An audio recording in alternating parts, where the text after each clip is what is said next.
I am Cassidy, 34 years old, and the founder and chief executive officer of a highly successful supply chain technology firm. I woke up in a sterile VIP hospital room after suddenly collapsing during my fifth wedding anniversary dinner. My vision was blurred, but my hearing was crystal clear. Through the half-open door of my room, I heard my best friend whisper, asking if he was absolutely sure I took the final dose. My husband let out a quiet, satisfied laugh. He told her to relax and promised that by tomorrow morning, my entire company would be theirs. My blood ran cold, but I did not shed a single tear. Instead, I reached under the metal frame of my hospital bed, retrieved a hidden burner phone, and texted my corporate attorney exactly 4 words: execute the plan now. Before I continue this story, let me know where you are watching from in the comments below. Hit like and subscribe if you have ever been betrayed by the people you trusted most and had to fight back to reclaim your life. The harsh fluorescent lights of the hospital room stung my eyes as I slowly regained consciousness. The last thing I remembered was sitting across from Nolan at our favorite upscale restaurant in Manhattan.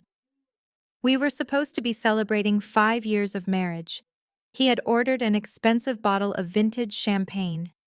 I remembered taking a sip, noting a faint, bitter metallic taste, and then the room began to spin violently. The mahogany walls of the restaurant had tilted the faces of the other diners, blurred into a chaotic smear of colors, and the floor rushed up to meet me. Now I was lying in a hospital bed with machines beeping rhythmically beside me. A heavy, unnatural exhaustion weighed down my limbs. I tried to move my arm, but my muscles felt like solid lead. That was when I heard the voices drifting in from the hallway. Nolan, the man I had promised to spend the rest of my life with, was standing just outside my door. He was a hedge fund manager who always wore custom-tailored suits and carried himself with effortless arrogance. Standing right beside him was Vanessa, my public relations director, and the woman I had considered my absolute best friend since our early 20s. Vanessa sounded frantic, her voice tight with anxiety as she paced the hallway. She asked Nolan what would happen if the doctors ran a full toxicology screen.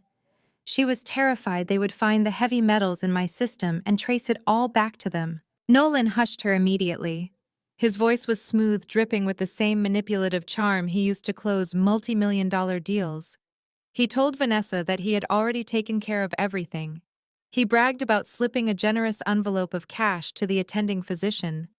The doctor was going to diagnose me with a severe, unexplained neurological breakdown. Nolan promised Vanessa that the medical proxy would be active by sunrise, giving him total control over my personal assets and my company. Listening to them plot my demise did not break my heart. It ignited a fire of pure, calculating rage inside me. I had built my supply chain tech platform from absolute scratch. I spent my 20s living on cheap coffee and 4 hours of sleep a night coding algorithms and pitching to skeptical investors who thought a young woman could not disrupt the logistics industry.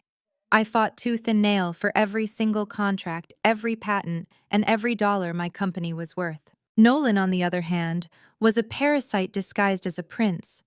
Over the past few months, I had noticed subtle discrepancies in our joint accounts. I had seen the stress tightening his jaw when he thought I was not looking.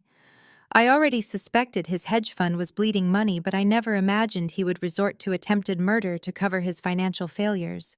And Vanessa, the woman who stood beside me when I cut the ribbon at my company headquarters, was apparently his willing accomplice.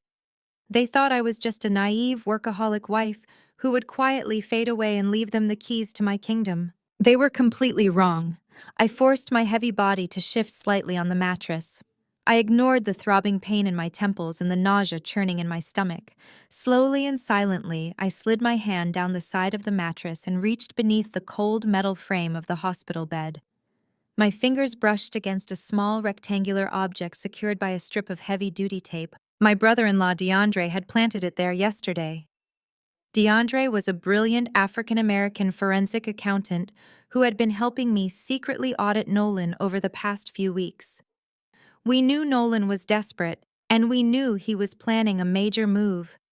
My private security team had standing orders to bring me to this exact hospital and this specific room if I ever suffered a medical emergency. DeAndre had ensured the communication device was waiting for me. I peeled the tape away and pulled out the small burner phone. The screen illuminated my face in the dim hospital room. I bypassed the lock screen and opened the messaging application.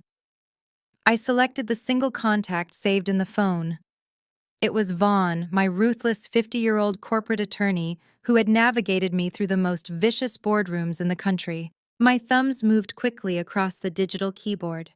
I did not ask for help. I did not express fear. I simply typed the command we had agreed upon if Nolan finally crossed the line. Execute the plan, now. I hit send and watched the message status change to delivered. A profound sense of calm washed over me. The betrayal I had just witnessed would have destroyed a weaker woman. It would have sent someone else into a spiral of despair and heartbreak. But I was a chief executive officer.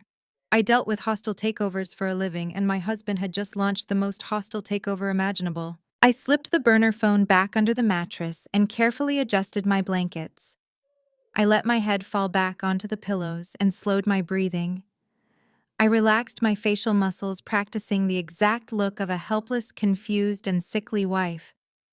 If Nolan and Vanessa wanted to play a deadly game of corporate espionage and medical sabotage, I was going to give them the performance of a lifetime.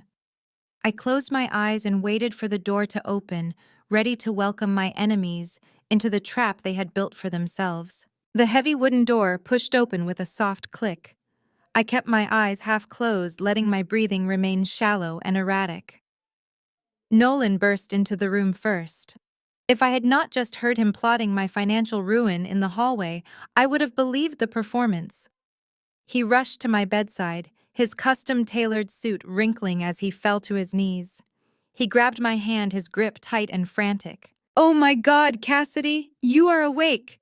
He choked out the words, his voice breaking with manufactured relief. Perfectly timed tears welled in his eyes and spilled over his cheeks. He pressed my knuckles to his lips, putting on a display of husbandly devotion that belonged on a theater stage. Vanessa stepped into the room right behind him.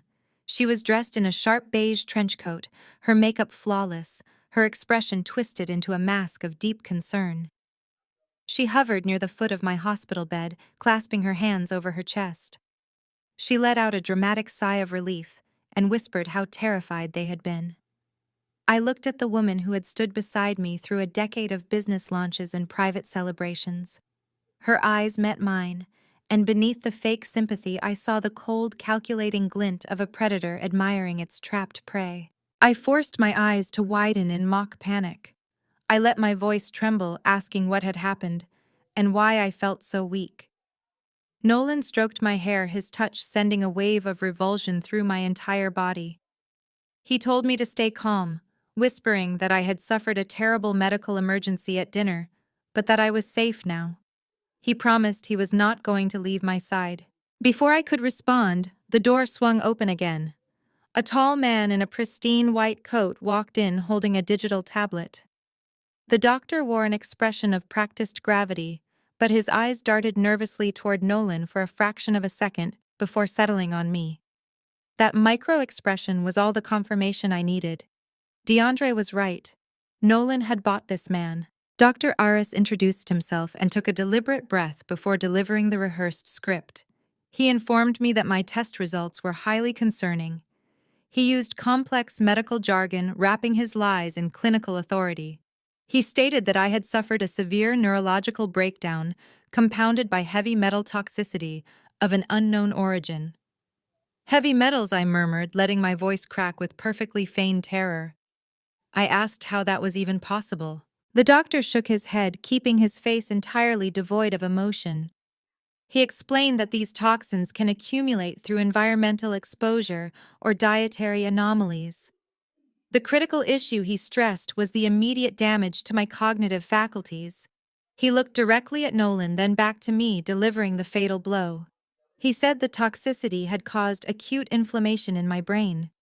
He declared that for my own safety, I was temporarily unfit to make any complex personal, legal, or financial decisions. He insisted that the stress of running a tech firm would trigger a fatal relapse. The room went completely silent.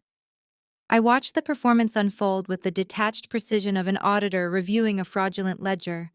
Nolan buried his face in my blankets, his shoulders shaking as if the news had completely broken him.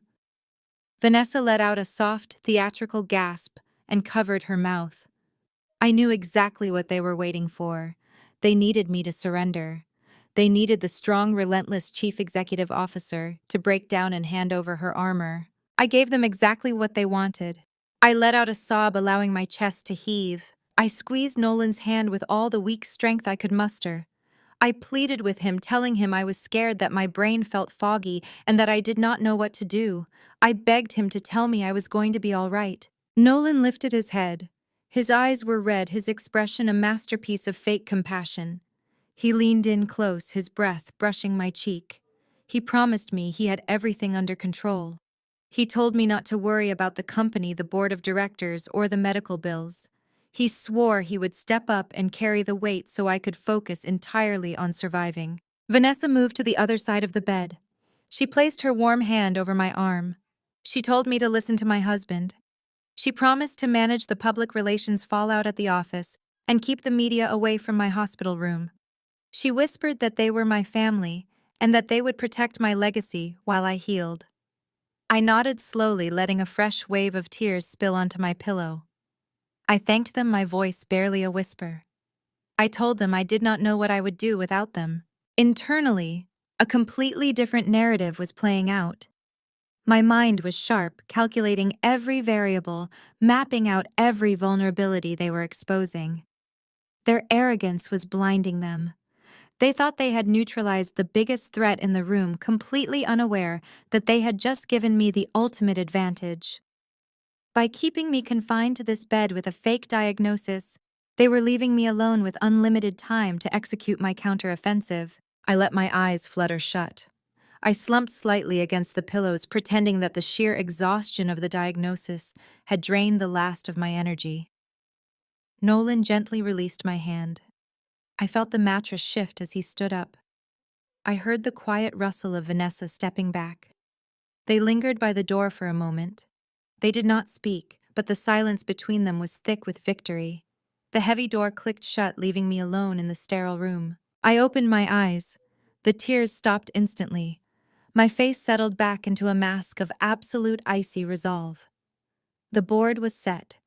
They had made their opening move, relying on deceit poison and a bot doctor. Now they were going to learn what happens when you try to launch a hostile takeover against a woman who built an empire from dirt. I stared at the ceiling, analyzing the timeline Vaughn and I had established. Tomorrow Nolan would bring the legal paperwork. Tomorrow he would try to put a leash on me. And tomorrow I would hand him the rope he would eventually use to hang himself. The morning light filtering through the hospital blinds was harsh and unforgiving. I lay perfectly still against the stiff pillows, maintaining the shallow breathing of a woman completely broken by her own body. Right on schedule, the heavy wooden door swung open. Nolan walked in first, carrying a sleek black leather portfolio under his arm. He had clearly put effort into his appearance, loosening his expensive silk tie and rumpling his collar just enough to project the image of a devoted husband who had spent a sleepless night agonizing over his dying wife. Vanessa trailed closely behind him, holding 2 cups of premium coffee. She wore a tailored charcoal blazer and a look of deep manufactured sorrow. They moved to either side of my bed, taking their positions like actors hitting their marks on a stage. Nolan placed the leather portfolio on the rolling tray table. He reached out and gently brushed a stray lock of hair away from my forehead. His touch made my skin crawl, but I leaned into his hand, fluttering my eyes open, as if waking from a deep, medicated fog. He leaned down, keeping his voice incredibly soft and entirely patronizing. He told me that he had been up all night managing the crisis. He claimed my sudden collapse had leaked to the press and sent shockwaves through the industry. According to his fabricated timeline, the board of directors was in a state of absolute panic. Suppliers were threatening to freeze shipments, and the company stock was poised for a catastrophic plunge the moment the market opened. Then he brought up the medical bills. He gestured around the luxurious VIP suite, noting the private nursing staff and the specialized treatments the corrupt doctor had ordered. He said the costs were astronomical, and my personal accounts were locked behind security protocols he could not bypass. With a heavy, dramatic sigh, Nolan unzipped the leather portfolio. He pulled out a thick stack of legal documents printed on heavy bond paper. He spread them out across my tray table. He explained that these were a comprehensive medical proxy and a durable power of attorney.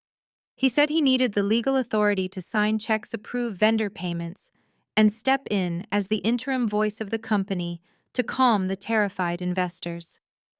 He framed the entire hostile takeover as an act of selfless love. He begged me to let him carry my burden so I could focus entirely on surviving this terrible neurological breakdown. I stared at the documents, letting my eyes glaze over, as if the dense legal text was completely incomprehensible to my failing brain. I looked past Nolan and met Vanessa's gaze. She stepped closer to the bed, resting her hand lightly on my shoulder. She told me it was the only way to save the supply chain firm I had worked so hard to build. She promised that she and Nolan would handle all the ugly corporate warfare while I rested. Beneath her soothing tone, her eyes were burning with poorly concealed triumph.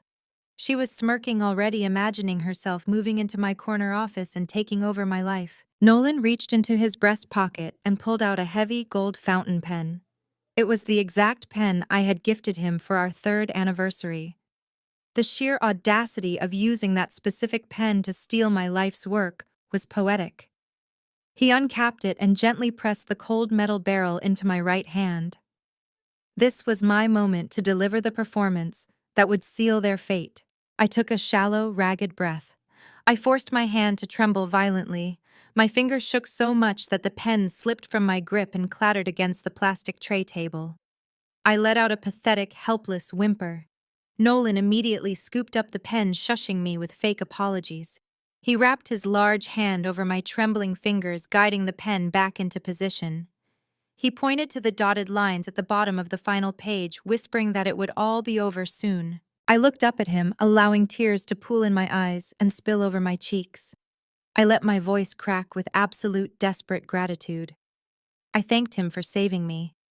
I told him he was my hero and that I trusted him with my entire life. With my hand shaking perfectly, I dragged the golden nib across the paper. I signed my name in a jagged, distorted scrawl that flawlessly mirrored a woman suffering from severe cognitive decay. I repeated the performance on the 2nd page and then the 3rd, crying silent tears of thankfulness the entire time. The moment the final signature was complete, Nolan snatched the documents off the tray. He moved so fast he practically tore the paper. He could not completely hide the hungry, victorious gleam in his eyes as he blew on the ink to dry it. He slid the documents back into his leather portfolio and zipped it shut with a sharp, definitive sound. He and Vanessa exchanged a fleeting electric look of total conquest. They had done it. They had legally stripped me of my wealth, my company, and my autonomy without firing a single shot. Nolan kissed my cheek one last time. He promised they would return later that evening after he sorted out the immediate corporate fires at headquarters. Vanessa gave my arm a final patronizing squeeze. They turned and walked out of the hospital room, their steps quick and energized. The heavy door swung shut. The automatic lock engaged with a solid click. I sat up against the pillows. The violent trembling in my hands vanished instantly. I reached up and wiped the fake tears from my cheeks, my face settling back into a mask of cold, predatory calculation. I stretched my fingers, feeling the familiar steady strength return to my muscles. Nolan and Vanessa thought they had just walked out of this hospital with the keys to my empire. They thought the power of attorney gave Nolan unrestricted access to my pristine corporate accounts and my lucrative patents. They were entirely wrong. Months ago, my corporate attorney Vaughn and I had discovered the first red flags in Nolan's financial background. We had spent weeks preparing for the exact moment my husband would try to seize my assets.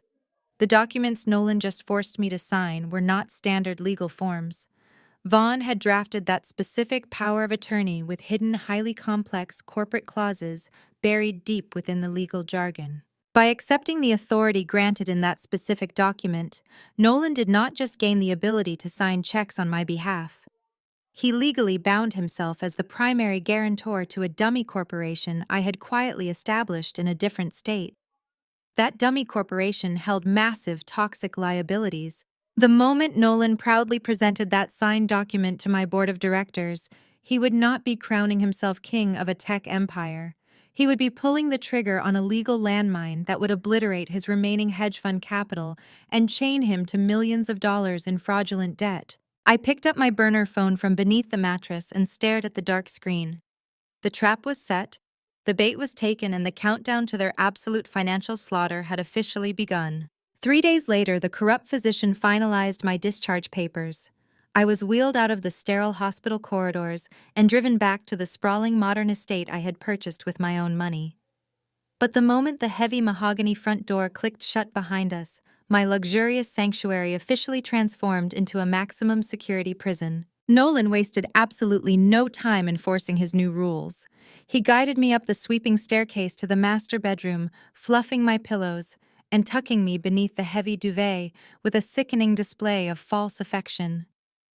Before I could even settle in, he reached across my nightstand. He picked up my primary smartphone and my sleek work laptop. His face arranged itself into a mask of deep protective concern. He told me that he had spoken extensively with the medical team about my recovery protocol.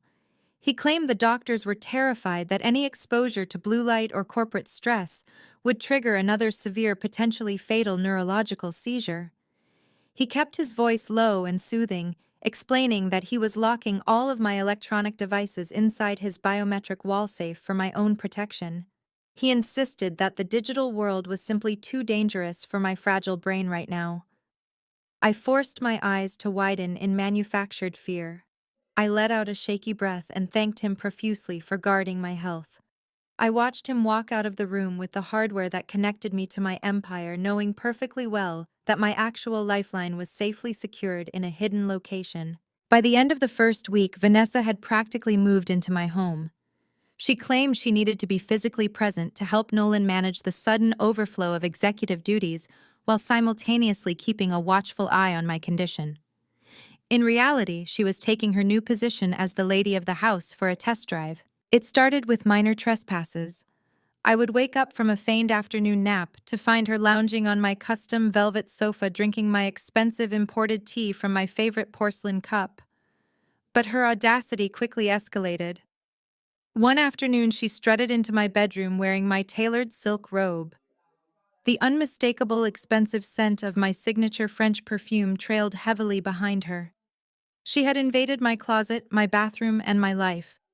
It took every ounce of self-control I possessed not to stand up from the mattress and physically throw her out the front door. Instead, I lay perfectly still as she perched herself at the foot of my bed, casually filing her manicured nails.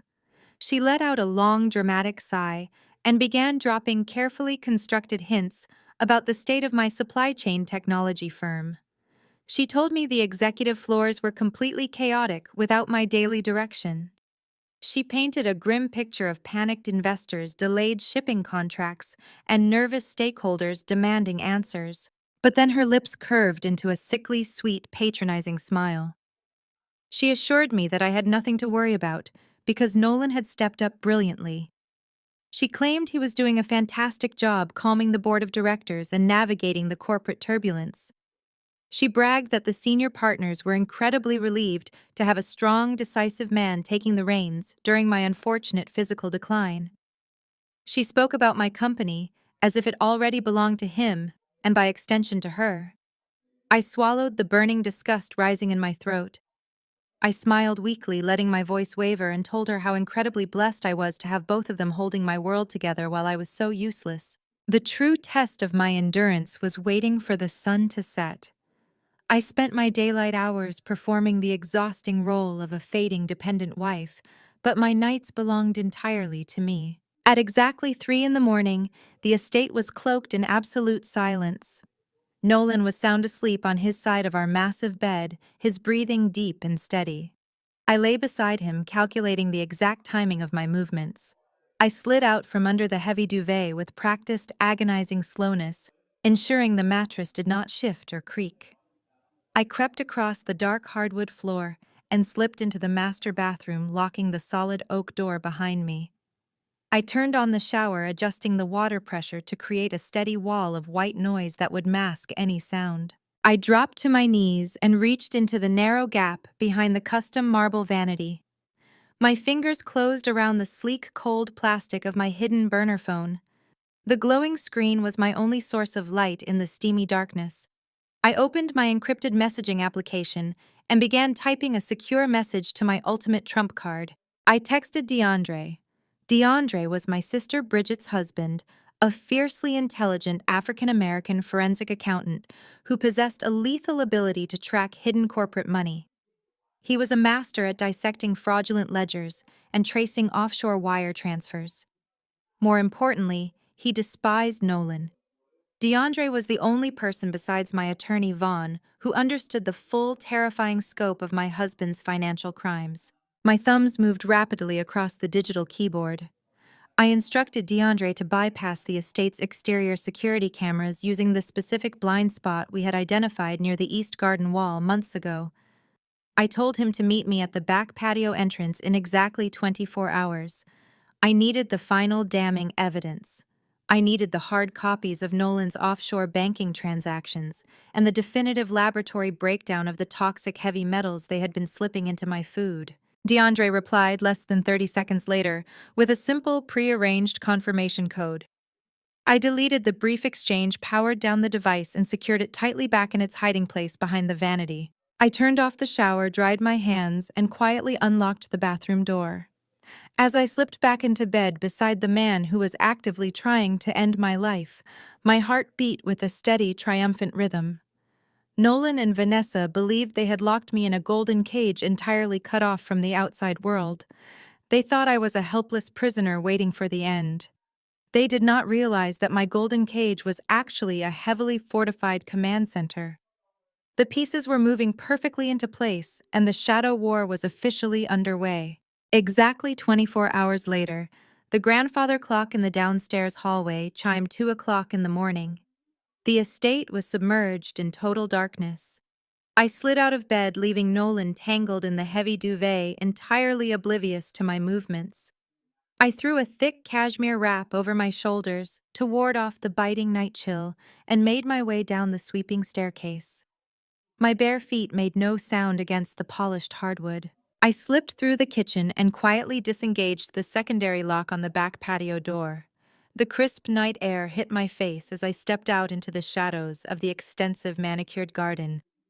I moved directly to the designated blind spot near the towering stone wall on the east side of the property. I waited in the pitch black, my heart beating with measured, steady precision. A faint rustle of ivy signaled his arrival.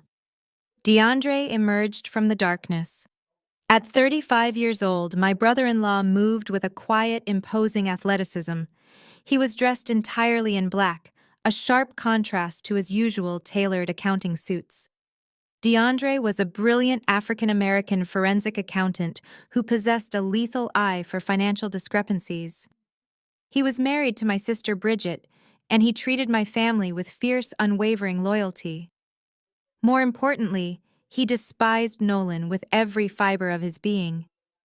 DeAndre had always seen right through my husband's charming hedge fund manager facade, recognizing the greedy, incompetent fraud hiding underneath. DeAndre stepped onto the stone patio and handed me a heavy padded envelope. His dark eyes were intense, narrowed with a mixture of professional focus and deep personal disgust. He did not waste time with pleasantries. He told me the encrypted hard drives were inside. He said he had spent the last 48 hours tearing apart every single ledger, offshore routing number, and hidden portfolio connected to Nolan. I clutched the envelope against my chest. I asked him how bad the financial bleeding really was. DeAndre let out a low, humorless exhale. He told me it was a complete and absolute massacre. He explained that Nolan had not just made a few bad investments. 3 months ago, Nolan's highly touted hedge fund had suffered a catastrophic collapse. He had leveraged his client's capital on a series of highly volatile illegal trades and lost exactly $20 million. The loss was absolute. Nolan was drowning in toxic debt and facing imminent ruin. The pieces of the puzzle slammed together in my mind with terrifying clarity. A $20 million deficit explained the sudden frantic desperation. It explained why Nolan could not wait for a divorce settlement which my ironclad prenuptial agreement would have heavily restricted. He needed immediate, unrestricted access to my entire corporate empire to cover his massive fraud before the federal authorities noticed the missing funds. But DeAndre was not finished. He crossed his arms over his chest, his jaw tight with barely contained fury. He told me that a $20 million hole requires a lot of dirt to cover up. Nolan had been scrambling to hide his tracks from his furious investors. To keep the hedge fund artificially afloat, Nolan had started embezzling directly from our joint personal accounts and skimming from the secondary corporate accounts I had given him limited access to for household expenses. DeAndre pulled a small, sleek flashlight from his pocket and clicked it on, shielding the beam with his hand. He reached into the padded envelope and withdrew a stack of printed bank statements, highlighted in bright yellow ink. He held the papers under the narrow beam of light so I could read the undeniable hard numbers. DeAndre explained that Nolan had set up a web of phantom vendors and shell companies to siphon the money out of my account slowly. It was a sophisticated trick designed to bypass standard banking alerts, but it was child's play for a forensic accountant of DeAndre's caliber. He had tracked every single stolen dollar through the labyrinth of fake invoices. Then DeAndre pulled out one final document. It was a wire transfer confirmation heavily redacted by the bank but completely verified by DeAndre's software. He handed it to me, watching my face closely. He told me I needed to brace myself for this one. I looked down at the highlighted line. It was a single massive wire transfer for exactly $500,000. The money had been pulled directly from my private high-yield savings account just days before my medical collapse. I traced the routing numbers with my index finger, asking DeAndre where this specific $500,000 went. I assumed it was another desperate payment to a furious hedge fund investor. DeAndre shook his head, his voice dropping to a harsh, angry whisper. He told me it did not go to an investor. He tracked the routing number to an elite real estate brokerage downtown. Nolan had used my stolen money to purchase a luxury penthouse condo in one of the most exclusive high-rises in the city. I stared at the paper, the cold night air suddenly feeling sharp against my skin. I asked who held the deed. DeAndre looked me dead in the eyes. He told me the deed was listed entirely and exclusively under Vanessa's name. The sheer, unadulterated audacity of it struck me like a physical blow. My husband had stolen $500,000 of my hard-earned money to buy a luxury love nest for my public relations director. Vanessa was sleeping in my house, wearing my silk robes, and performing the role of the devastated best friend, all while holding the deed to a penthouse purchased with my stolen wealth. A violent, white-hot fury ignited in the center of my chest, but I did not let it consume me. I channeled every ounce of that rage into pure tactical focus. Nolan and Vanessa thought they were brilliant criminals. They thought they had orchestrated the perfect crime, leaving me completely incapacitated while they spent my money and planned their future together. They had no idea that they had just handed a loaded weapon to a woman who knew exactly how to aim it. I slipped the documents back into the padded envelope. I looked up at DeAndre and thanked him. I told him this evidence was the exact leverage Vaughn and I needed to lock the trap permanently. DeAndre nodded, his expression grim and resolute.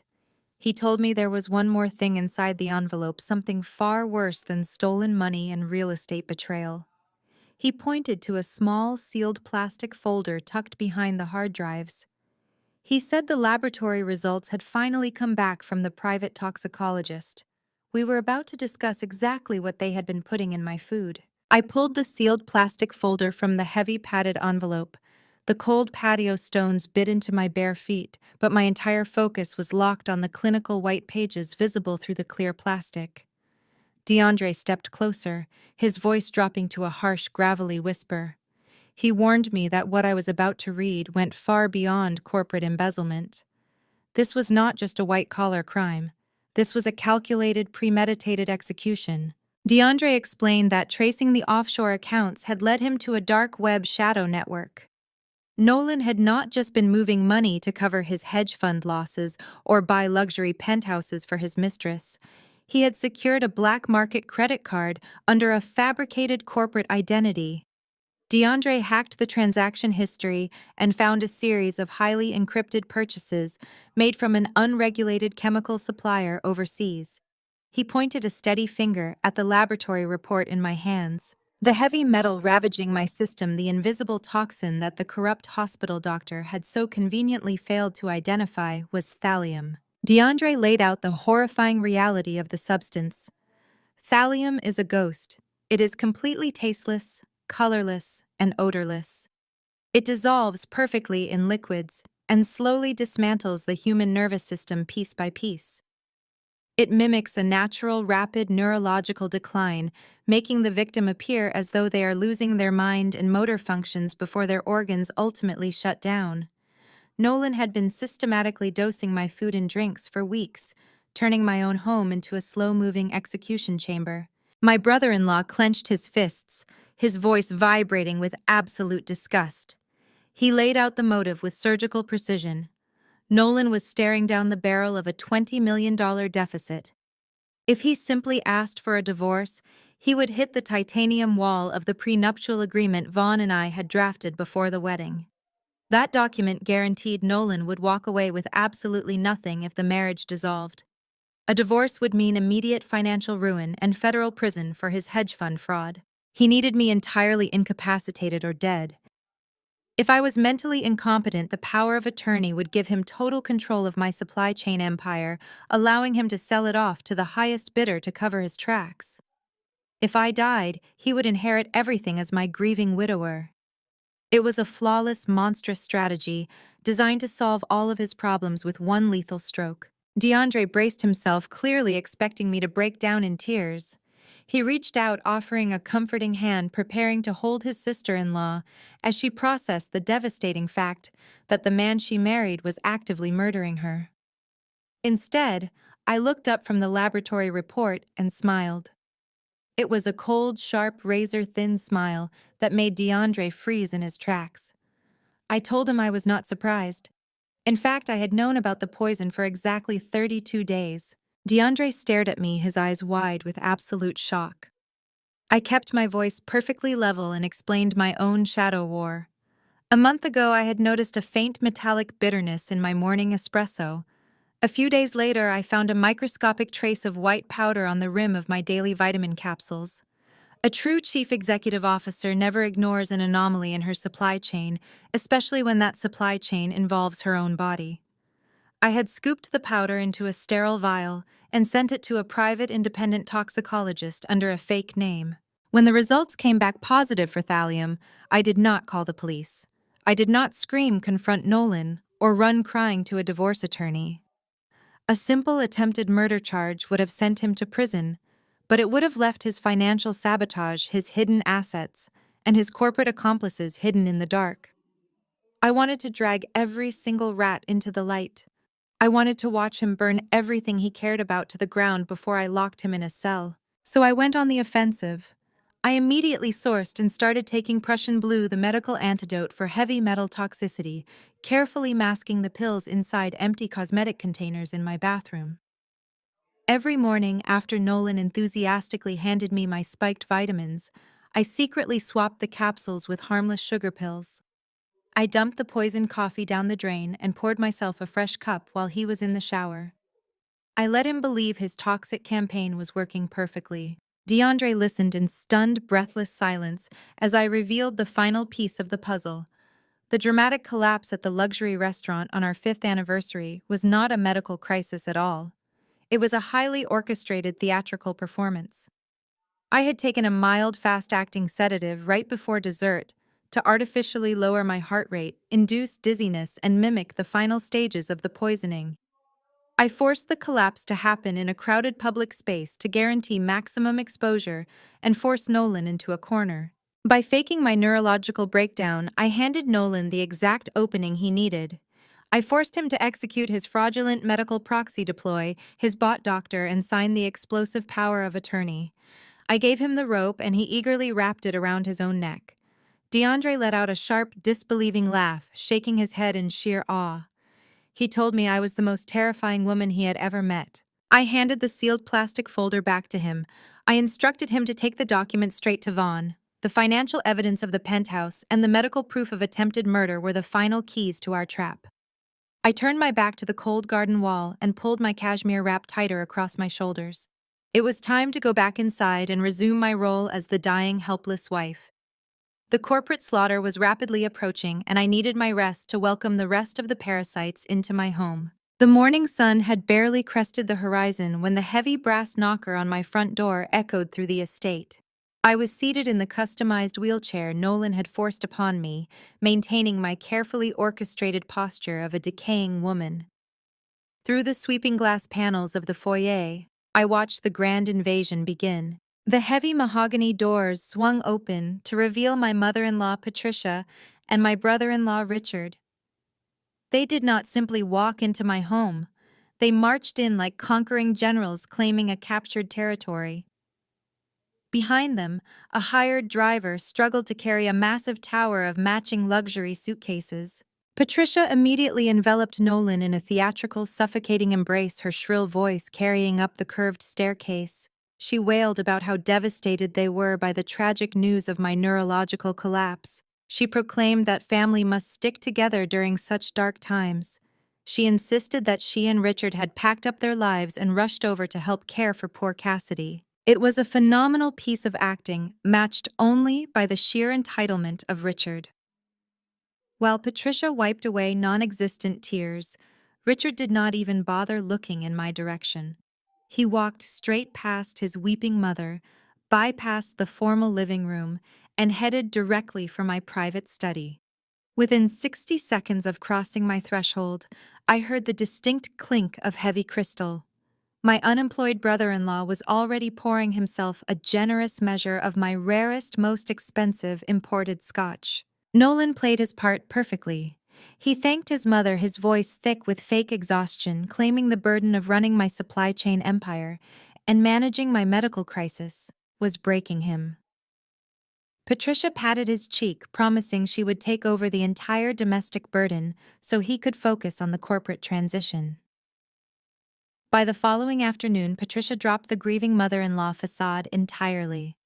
She did not come to my house to care for a sick woman. She came to erase me.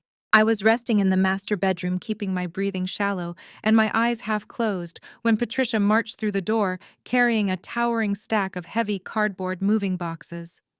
She did not ask how I was feeling. She did not even acknowledge my presence on the mattress. She walked straight into my massive walk-in closet, pulled a roll of industrial packing tape from her pocket, and went to work. The screech of the tearing tape shattered the quiet of the bedroom. I watched through narrowed eyelids as Patricia began ruthlessly stripping my custom-tailored power suits, my silk blouses, and my limited-edition designer coats from their velvet hangers. She tossed them carelessly into the cardboard boxes like cheap rags. These were the clothes I had worn to ring the opening bell at the stock exchange, the armor I had worn to dominate brutal board meetings. Now they were being bundled up like trash. I forced a weak, trembling cough and asked her what she was doing. My voice was a fragile, airy whisper. Patricia did not pause her relentless packing. She casually tossed a pair of my expensive Italian leather heels into a box and waved her hand dismissively. She told me the medical staff had recommended clearing out unnecessary clutter to reduce my cognitive stress. She claimed she was boxing up my wardrobe to donate to charity, insisting that a woman in my rapidly declining condition had no use for corporate attire anymore. I knew perfectly well that those boxes were not going to a charity.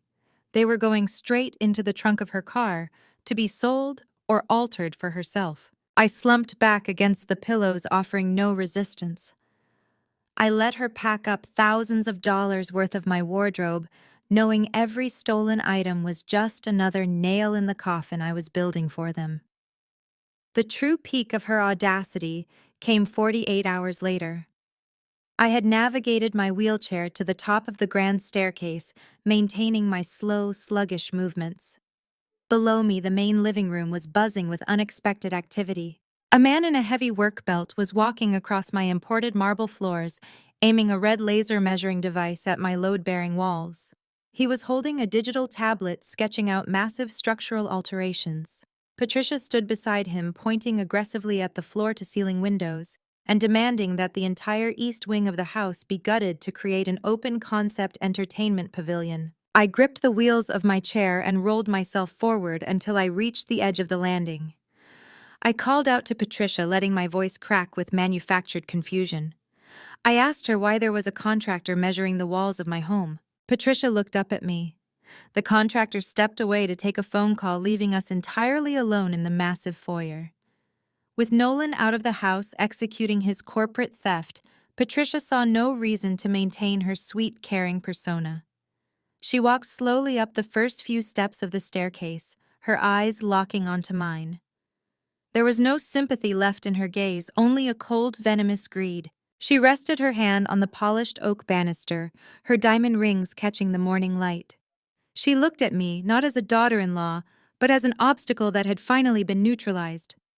Since you will be moving to an assisted living facility soon, I am redesigning the house for Nolan.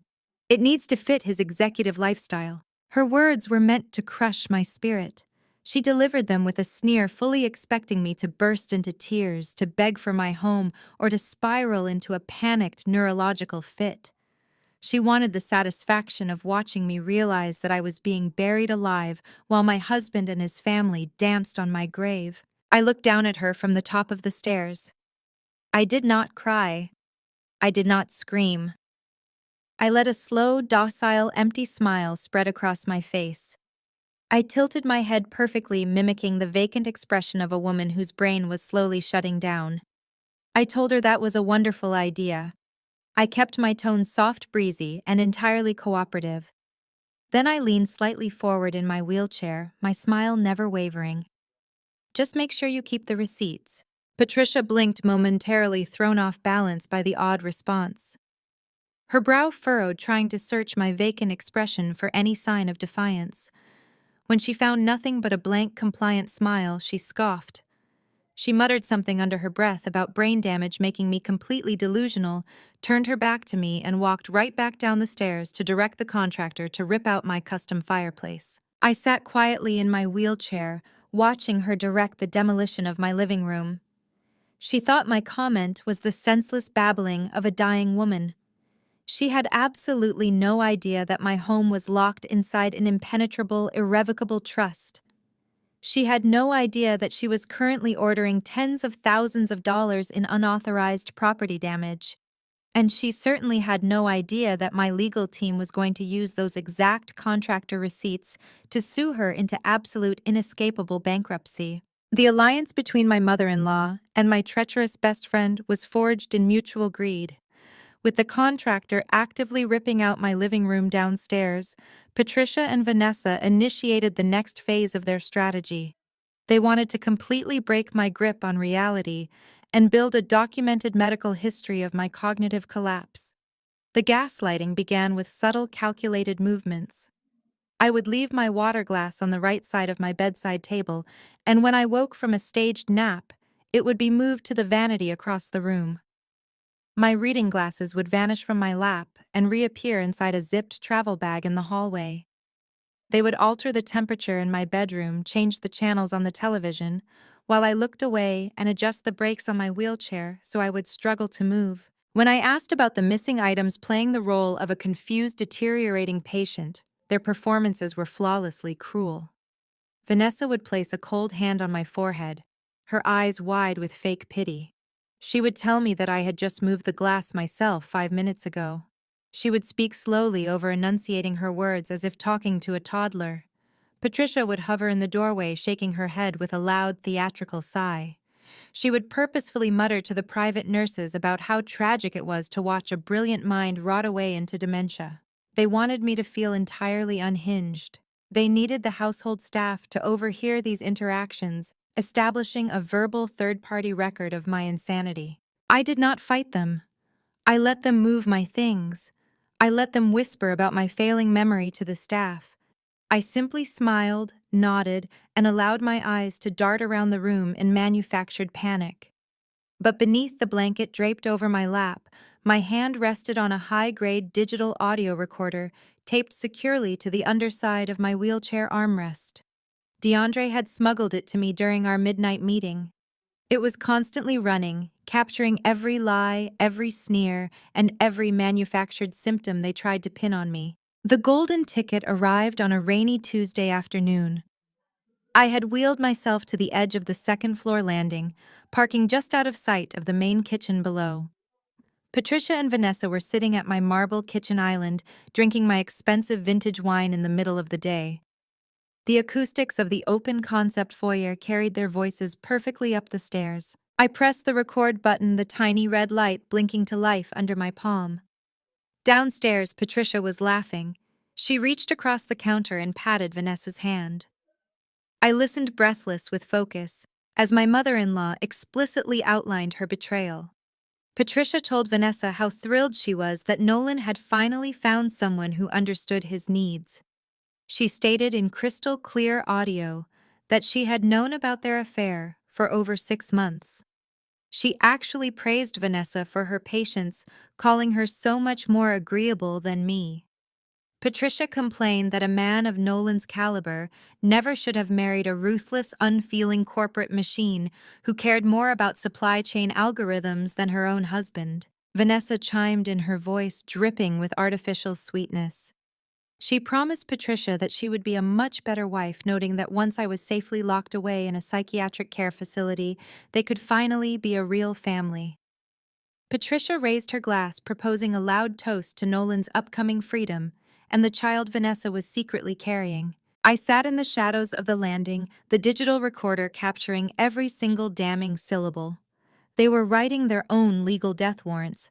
In a court of law, this audio would not just prove adultery, it proved a coordinated, premeditated conspiracy involving multiple family members to defraud a disabled spouse. I secured the recorder back under the armrest, my blood buzzing with cold, focused energy. I had the financial documents, I had the toxicology reports, and now I had the vocal confessions of the co-conspirators. Before the clink of their wine glasses could even fade, the heavy front door swung open with a massive thud. The sudden noise echoed through the grand foyer, startling the women in the kitchen. I leaned forward in my chair, peering down through the wooden balusters. Nolan strode into the house. He was hours earlier than his usual return time. He was not wearing his standard business casual office attire. He was dressed in a brand new razor-sharp charcoal bespoke suit that screamed of newly acquired unearned wealth. He looked like a king returning from a victorious crusade. Vanessa and Patricia rushed out of the kitchen to greet him, their faces lighting up with eager anticipation. Nolan did not embrace them. He stood in the center of the marble floor, radiating an arrogant electric energy. He unbuttoned his suit jacket and looked up the stairs, his eyes locking onto my frail, wheelchair-bound figure in the shadows. A slow, predatory smile spread across his face. He announced that the waiting was officially over. His voice boomed through the quiet house, filled with absolute certainty and terrifying triumph. He told us that he had just issued a mandatory emergency summons to my entire board of directors. A definitive corporate assembly was scheduled for exactly 8 o'clock the next morning.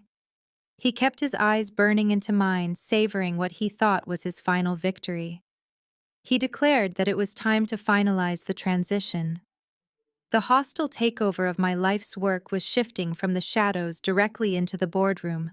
The morning of the emergency board meeting arrived with a tense, suffocating quiet over the estate. I sat motionless in my wheelchair by the bay window of the master bedroom, watching Nolan's sleek black car pull out of the driveway. He was headed downtown to the glass tower that housed my supply chain technology firm. He thought he was driving to his coronation.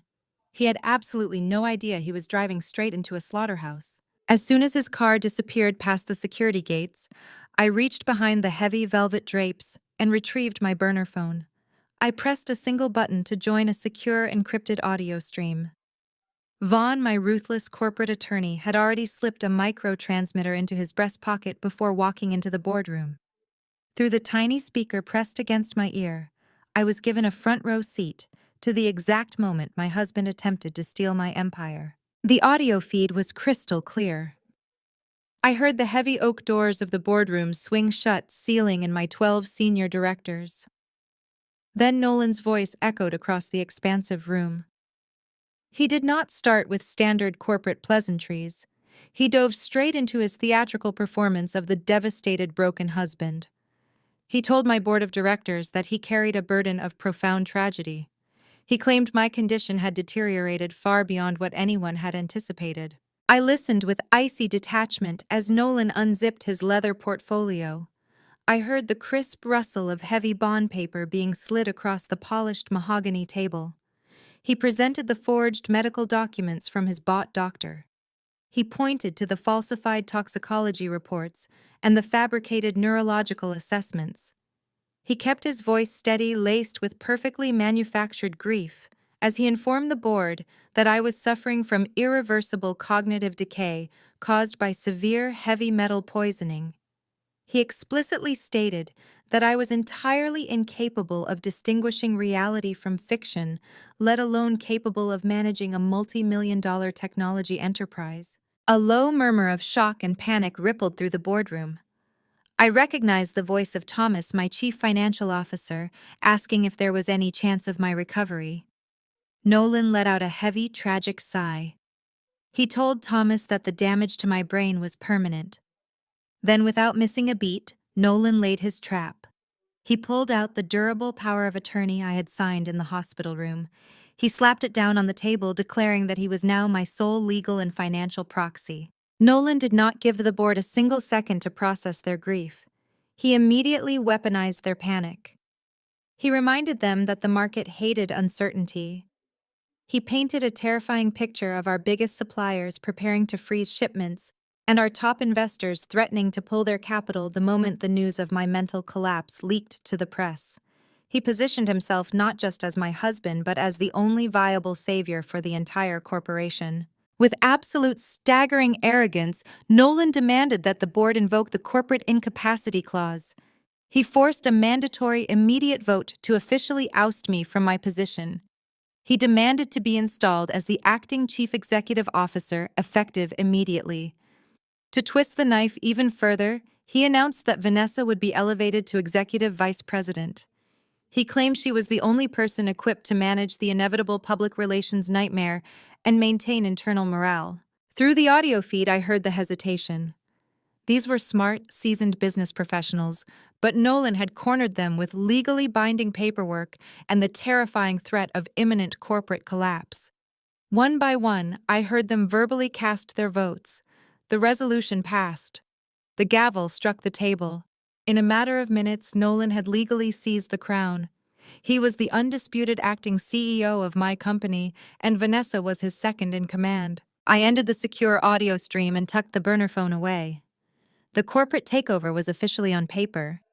It was time for me to play my part in this masterpiece of deception. I knew Nolan had installed hidden microphones and wiretaps throughout the estate to monitor my supposed mental decline. He wanted to hear me break. He wanted the visceral satisfaction of listening to my absolute defeat. I was more than happy to oblige. I wheeled myself into the center of the bedroom, positioning myself directly beneath the smoke detector, where I suspected one of his listening devices was hidden. Right on schedule, the heavy, ornate landline phone on my bedside table began to ring. It was an unencrypted, fully monitored line. I picked up the receiver with a trembling hand. Vaughn was on the other end. My brilliant 50-year-old attorney deserved an Academy Award for the performance he delivered. He sounded breathless, frantic, and entirely defeated. Over the open line, Vaughn stammered out the news. He told me that Nolan had just staged a ruthless coup. He explained that the board had voted to remove me, that Nolan was the new CEO, and that Vanessa had been given executive control. He claimed he tried to stop them, but the medical proxy and the power of attorney were simply too airtight to challenge. I let out a loud, agonizing wail. I forced my breathing to become erratic, hyperventilating directly into the receiver. I screamed that it was my company, my life, and my entire legacy. I begged Vaughn to file an emergency injunction. I pleaded with him to go to the authorities to tell the board that Nolan was lying. I let heavy, genuine-sounding sobs rack my chest, crying hysterically into the phone. Vaughn played his role perfectly, offering hollow apologies and claiming his hands were legally tied. He told me there was nothing more we could do to stop the transition of power. He advised me to just rest and let Nolan take over. I dropped the phone, letting it clatter loudly against the hardwood floor. I buried my face in my hands and let out a series of broken, pathetic sobs that echoed off the high ceiling of the master bedroom. I knew Nolan would retrieve these audio files later. I knew he would sit in my office drinking my expensive scotch and listen to the sound of his wife completely breaking down. He would revel in his absolute victory, his ego fed to the point of bursting. He was so blinded by his own arrogance that he could not see the truth. The tears running down my face were not born of grief. They were tears of pure, unadulterated anticipation. Nolan had just legally chained himself to the steering wheel of a sinking ship. He had forcefully claimed the title of Chief Executive Officer, entirely oblivious to the massive, lethal financial payload that title now carried. The heavy front doors of the estate swung open later that evening with a forceful, triumphant crash. The sound of Nolan's booming laughter echoed up the sweeping staircase and bounced off the high ceilings of the foyer. I sat in my wheelchair, hidden deep within the shadows of the second-floor landing, looking down through the wooden balusters. Nolan did not simply walk into the house. He paraded into it. He had shed his suit jacket, his expensive silk tie was loosened, and he was radiating the manic electric energy of a man who believed he had just conquered the world. Patricia and Vanessa practically sprinted out of the formal dining room to greet him. Vanessa threw her arms around his neck, completely abandoning any lingering pretense of being my supportive best friend. She kissed him squarely on the mouth, right in the center of my marble foyer, entirely unbothered by the fact that they were standing in my home. Patricia clasped her diamond-covered hands together, her eyes wide with greedy anticipation, demanding to know exactly how the boardroom execution had played out. Nolan stepped back breathless and buzzing with adrenaline. He declared that it was a total bloodbath and an absolute triumph. He bragged to his mother and his mistress that my board of directors had surrendered without a single fight the moment he dropped the fabricated medical evaluations and the signed legal proxy onto the polished mahogany table. He told them he had successfully ousted me, seized the title of acting chief executive officer, and installed Vanessa as his second-in-command. But taking the corporate throne was only the opening act. Nolan marched into my living room, the exact room his mother was so eager to demolish, and threw a thick legal folder onto the glass coffee table. He commanded them to look at the paperwork. He announced that he had not just taken over the supply chain technology firm.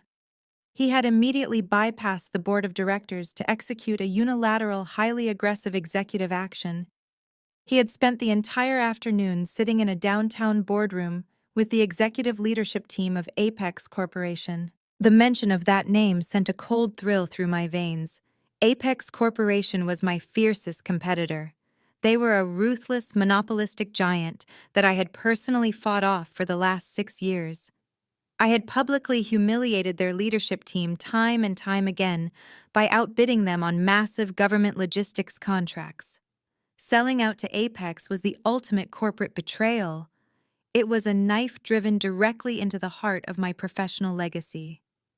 Nolan knew exactly how much I despised them, which made his next announcement all the more sickening to the people standing in my living room. Nolan tapped his finger violently against the signature line of the preliminary agreement.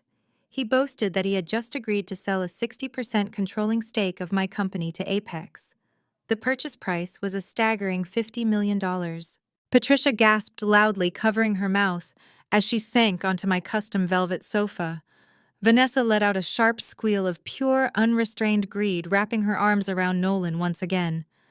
Nolan paced the room, running his hands through his hair, manic with the high of his own perceived brilliance. He broke down the mathematics of his salvation for the two women. He explained that the $50 million would be wired into a newly established corporate account by the end of the week. The moment the funds cleared, he would immediately siphon off $20 million to quietly fill the massive gaping crater he had blown into his hedge fund. He promised them that the federal authorities would never even know the money had been missing. The remaining $30 million would be theirs to keep entirely free and clear. He promised his mother her extravagant architectural renovations. He promised Vanessa a life of absolute luxury. They were going to be obscenely, untouchably wealthy, and it was all going to be funded by the ashes of my life's work. Richard sauntered into the living room from the hallway, clearly having raided my private climate-controlled wine cellar. He was carrying 3 bottles of my most exclusive vintage French champagne. These were rare bottles I had personally imported to celebrate my company hitting its first major revenue milestone years ago. Now Richard was carelessly popping the corks, letting the expensive foam spill completely unchecked over my imported rugs. He grabbed a handful of crystal flutes from the bar cart and handed the poured drinks to Nolan, Vanessa, and Patricia. Nolan raised his crystal flute high into the air. He proposed a loud, mocking toast to his brilliant, tragic wife. He thanked me for working myself into an early neurological grave, just to hand him the winning lottery ticket. The 4 of them laughed.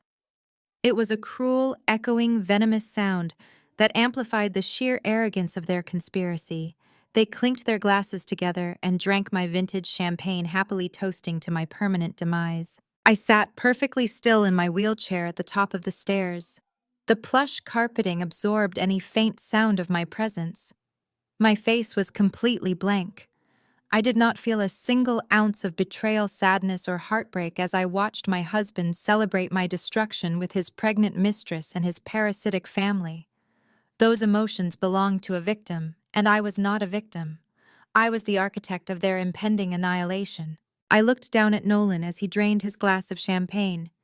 By signing that preliminary agreement with Apex Corporation, he had done exactly what my attorney Vaughn and I desperately needed him to do. He had not just claimed the title of acting chief executive officer on paper.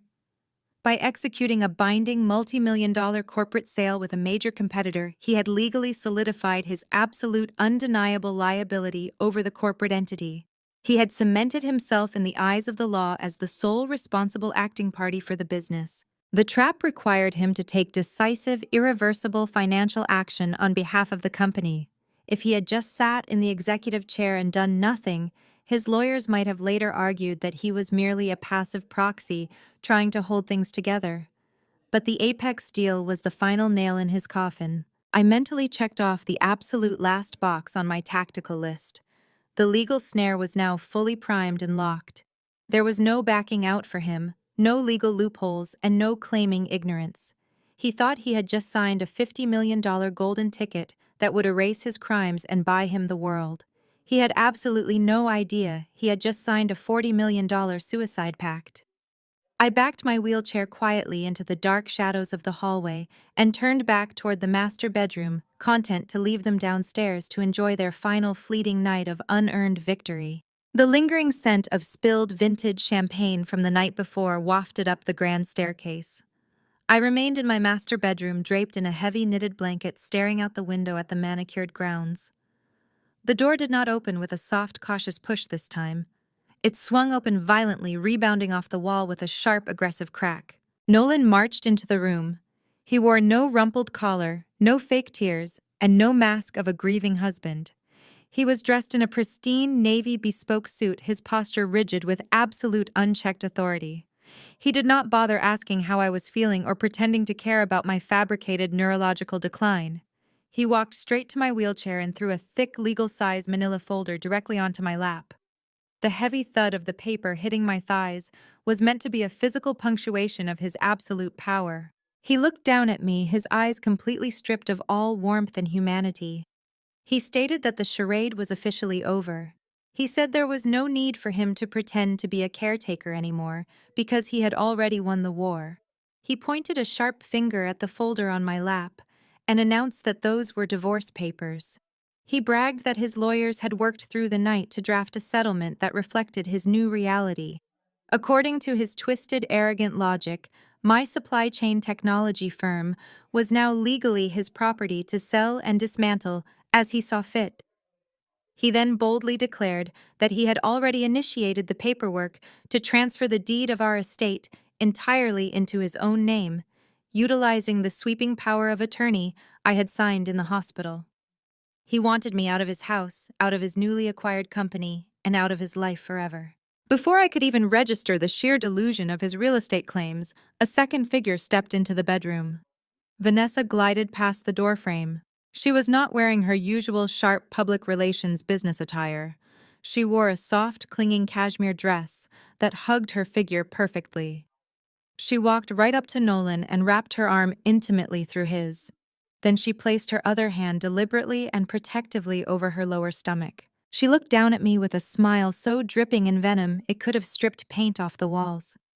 She rubbed her stomach in slow, circular motions, a visual taunt designed to break my spirit.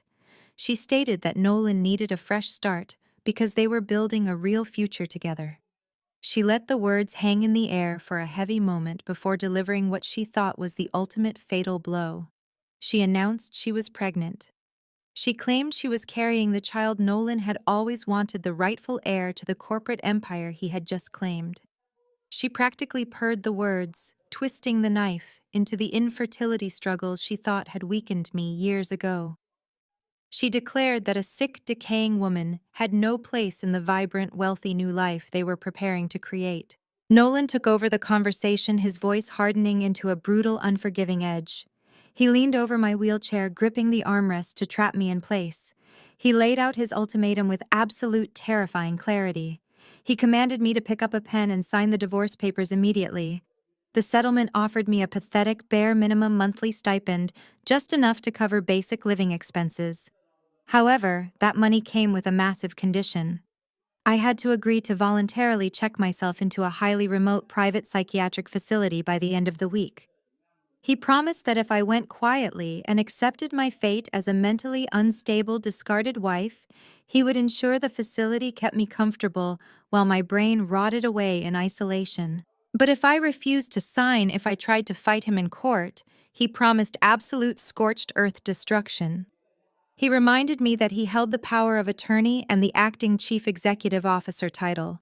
He threatened to instantly freeze every bank account, cancel my premium health insurance, and legally drain every single asset I had ever acquired. He swore he would throw me out of the front door with nothing but the clothes on my back, leaving me penniless, medically abandoned, and freezing on the street. He looked me dead in the eyes and stated that I had exactly 24 hours to make my decision. I could sign the papers and disappear into an asylum or face total financial and physical annihilation. I looked up at the man I had married and the woman I had called my best friend. The sheer, breathtaking malice radiating from them was a masterpiece of human depravity. They desperately wanted to see me shatter. They needed the visceral satisfaction of watching my final sliver of hope crumble into dust. I gave them exactly what they ordered. I let my lower lip tremble violently. I looked down at the manila folder on my lap, my breathing hitching into jagged, panicked gasps. I raised my shaking hands to my face, letting out a stifled, broken whimper. I shrank back into the cushions of the wheelchair, curling my shoulders inward to make myself look as small and defeated as physically possible. I whispered that I did not want to be locked away in a facility. I pleaded with them, my voice cracking, asking how they could do this to me after a decade of trust and friendship. Nolan simply straightened his tie, utterly unmoved by my flawless performance. He turned to Vanessa and told her it was time to leave for the hotel. They were hosting a massive victory gala downtown that evening to celebrate their engagement and the merger with Apex Corporation. They needed to supervise the event staff and prepare to be the toast of high society.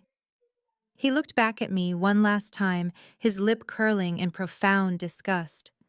He ordered me to have my bags packed and the papers signed by the time they returned from the party. They turned and walked out of the master bedroom, arm in arm.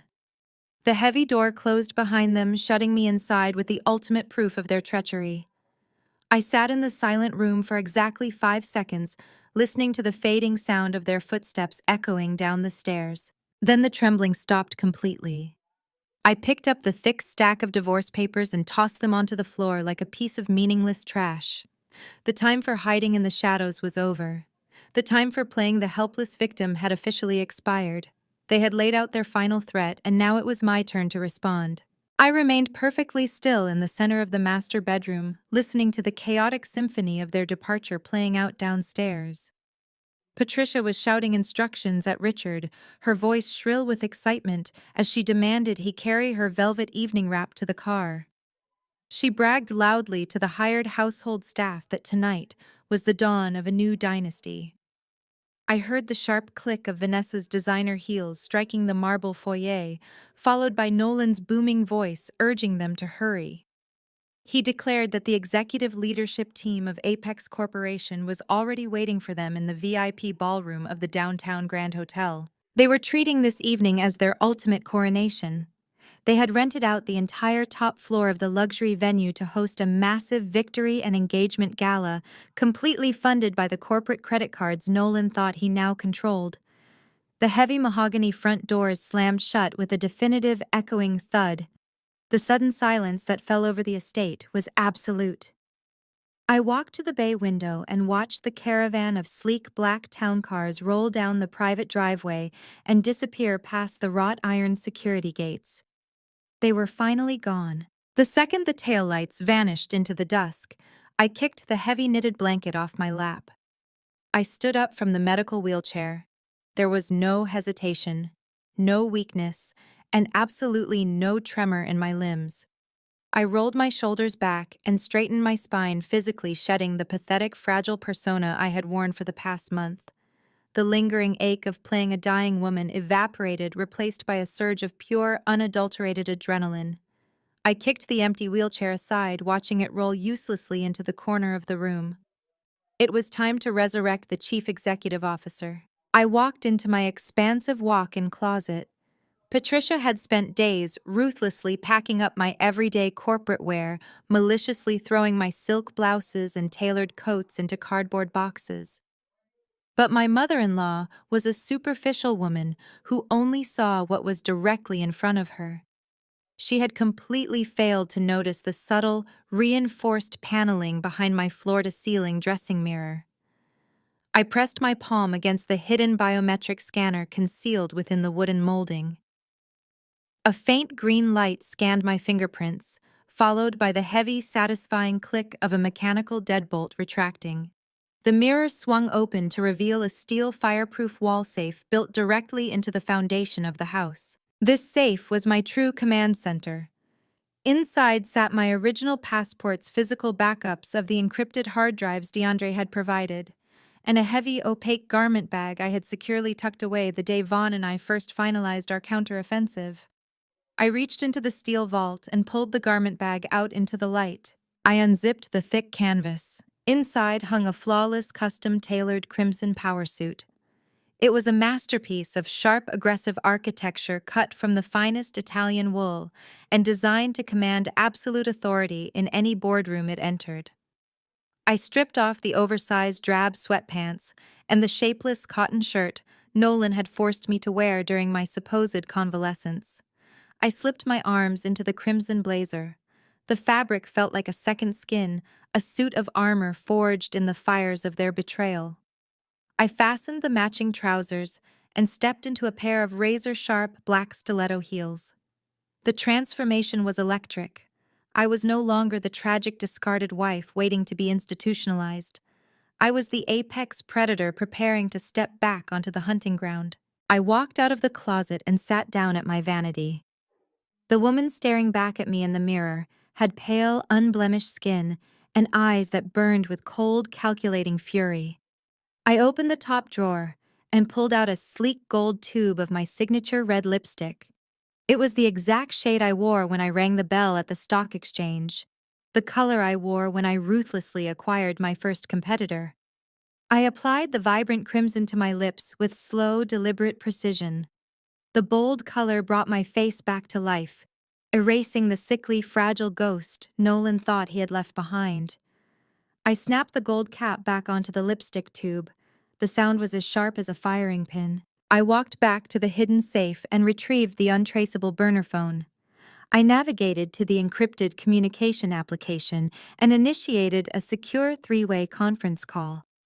The line connected after a single ring. Vaughn answered first, his voice entirely stripped of the panicked, helpless attorney persona he had played earlier that morning. DeAndre joined a fraction of a second later, the sound of a revving car engine echoing in his background. Neither man asked if I was all right. They knew exactly what phase of the operation we had entered. I looked down at the discarded divorce papers scattered across my bedroom floor. I stepped directly on the signature line Nolan had arrogantly demanded I sign, driving the sharp heel of my stiletto straight through the heavy paper. I lifted the phone to my ear. I kept my voice perfectly level, radiating the absolute terrifying calm of a woman who held the remote detonator to her enemy's lives. "The rats are all in one cage," I said, staring at my fierce reflection in the mirror. "Let us go burn it down." Vaughn let out a low, satisfied chuckle. He confirmed that his legal team was already stationed in the lobby of the downtown hotel, holding the certified, ironclad transfer documents. DeAndre announced that he was sitting in an unmarked black sport utility vehicle parked right outside my estate gates, waiting to serve as my personal escort. He had the two federal agents sitting in the back seat holding the final financial warrants and the toxicology reports. I ended the call and slipped the burner phone into the inner pocket of my crimson blazer. I turned my back on the wheelchair, the pill bottles, and the fake illness that had served as my perfect camouflage. I walked out of the master bedroom, the sharp, rhythmic click of my heels echoing through the empty, silent house. Nolan thought he was hosting the ultimate celebration of his brilliance. He thought he was about to toast to $50 million and his brand new life. He was about to find out that the woman he tried to bury had just climbed out of the dirt, and she was bringing hell with her.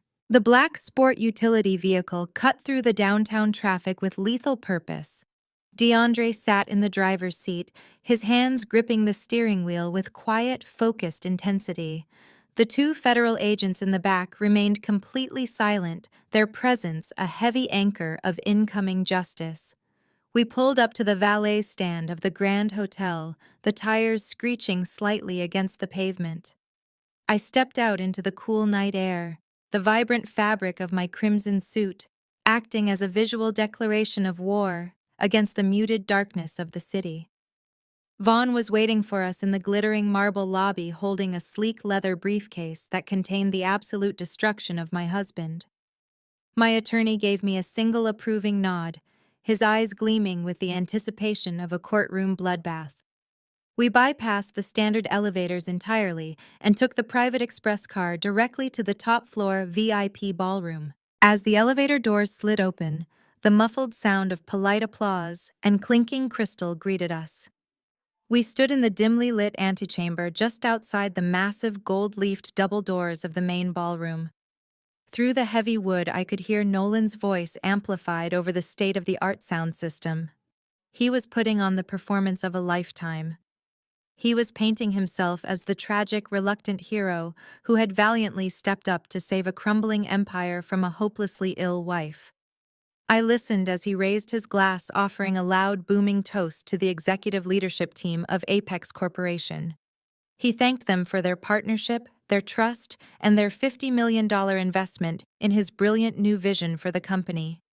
Then his voice softened into a sickeningly sweet tone as he dedicated the night to his beautiful pregnant fiancée, Vanessa, claiming they were ushering in a glorious, highly profitable new era together. I did not wait for the ensuing applause to die down.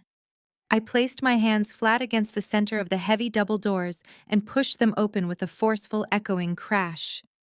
The sheer violence of the sound cut through the ballroom like a gunshot.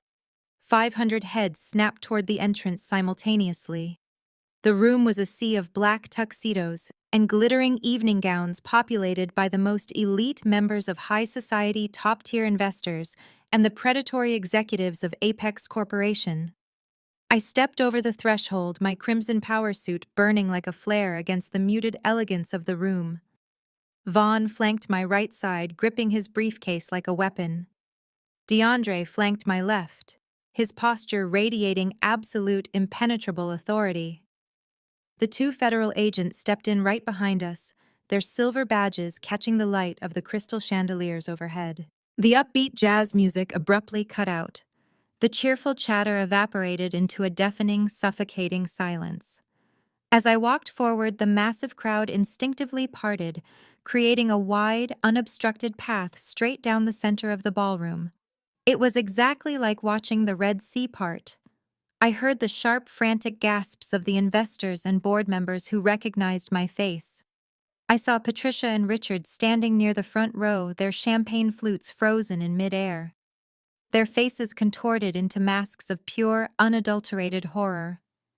They were staring at a ghost who had suddenly materialized in a tailored suit, entirely unable to comprehend how the woman they had left rotting in a wheelchair was currently marching toward them with the force of a hurricane. I kept my eyes locked dead ahead, marching directly toward the elevated stage. Nolan was standing at the acrylic podium, a glass of vintage champagne in one hand and the microphone in the other. When his eyes finally registered my presence, his brain entirely short-circuited. All the arrogant color drained from his face, leaving him looking like a sick, terrified child. His fingers went completely slack. The heavy microphone slipped from his grip and plummeted to the wooden stage, hitting the floor with a piercing, high-pitched screech of electronic feedback that made half the room cover their ears and wince in pain.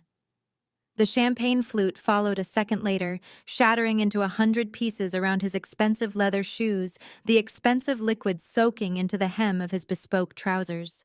Vanessa was standing just a few feet away from him, wearing a clinging white silk gown, specifically chosen to highlight her slight baby bump.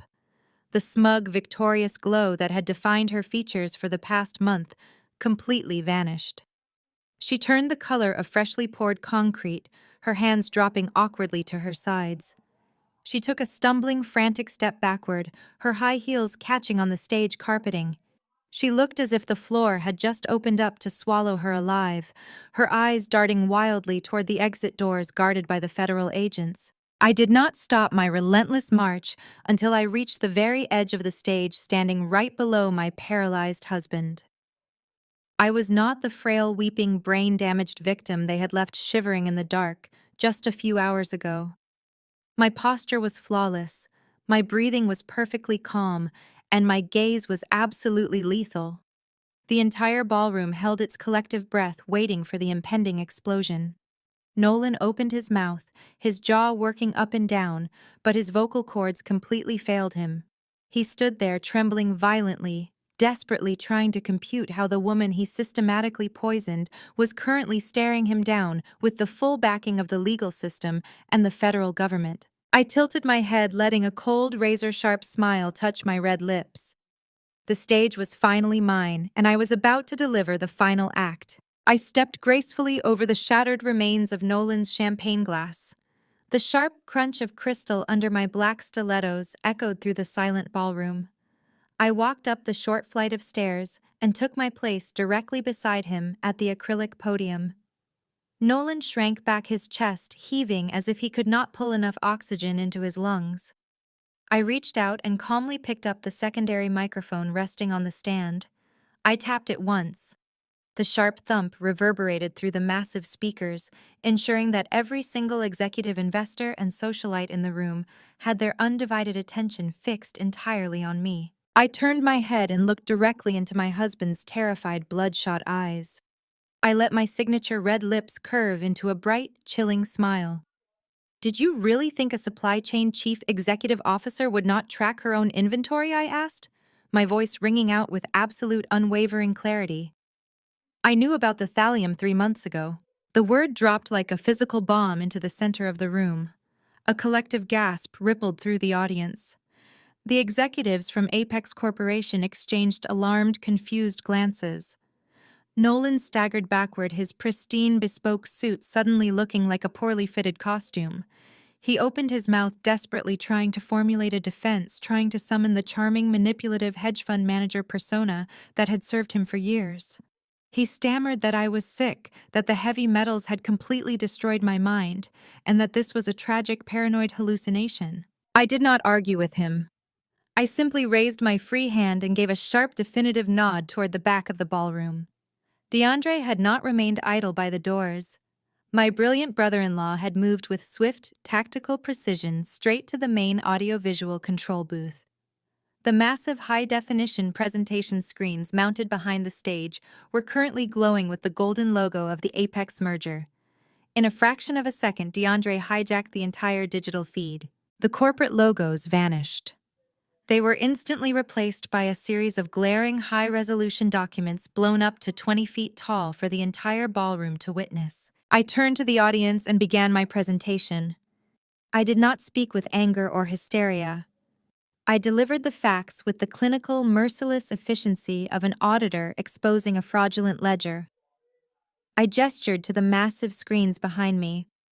I explained that what they were looking at were not the financial projections of a successful merger.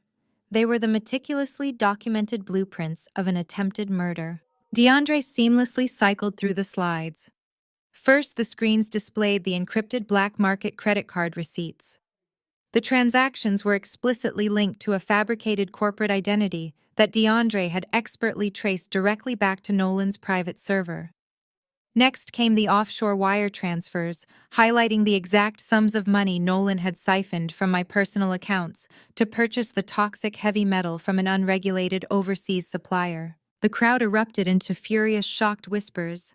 I saw Patricia and Richard sink into their chairs in the front row, looking physically ill.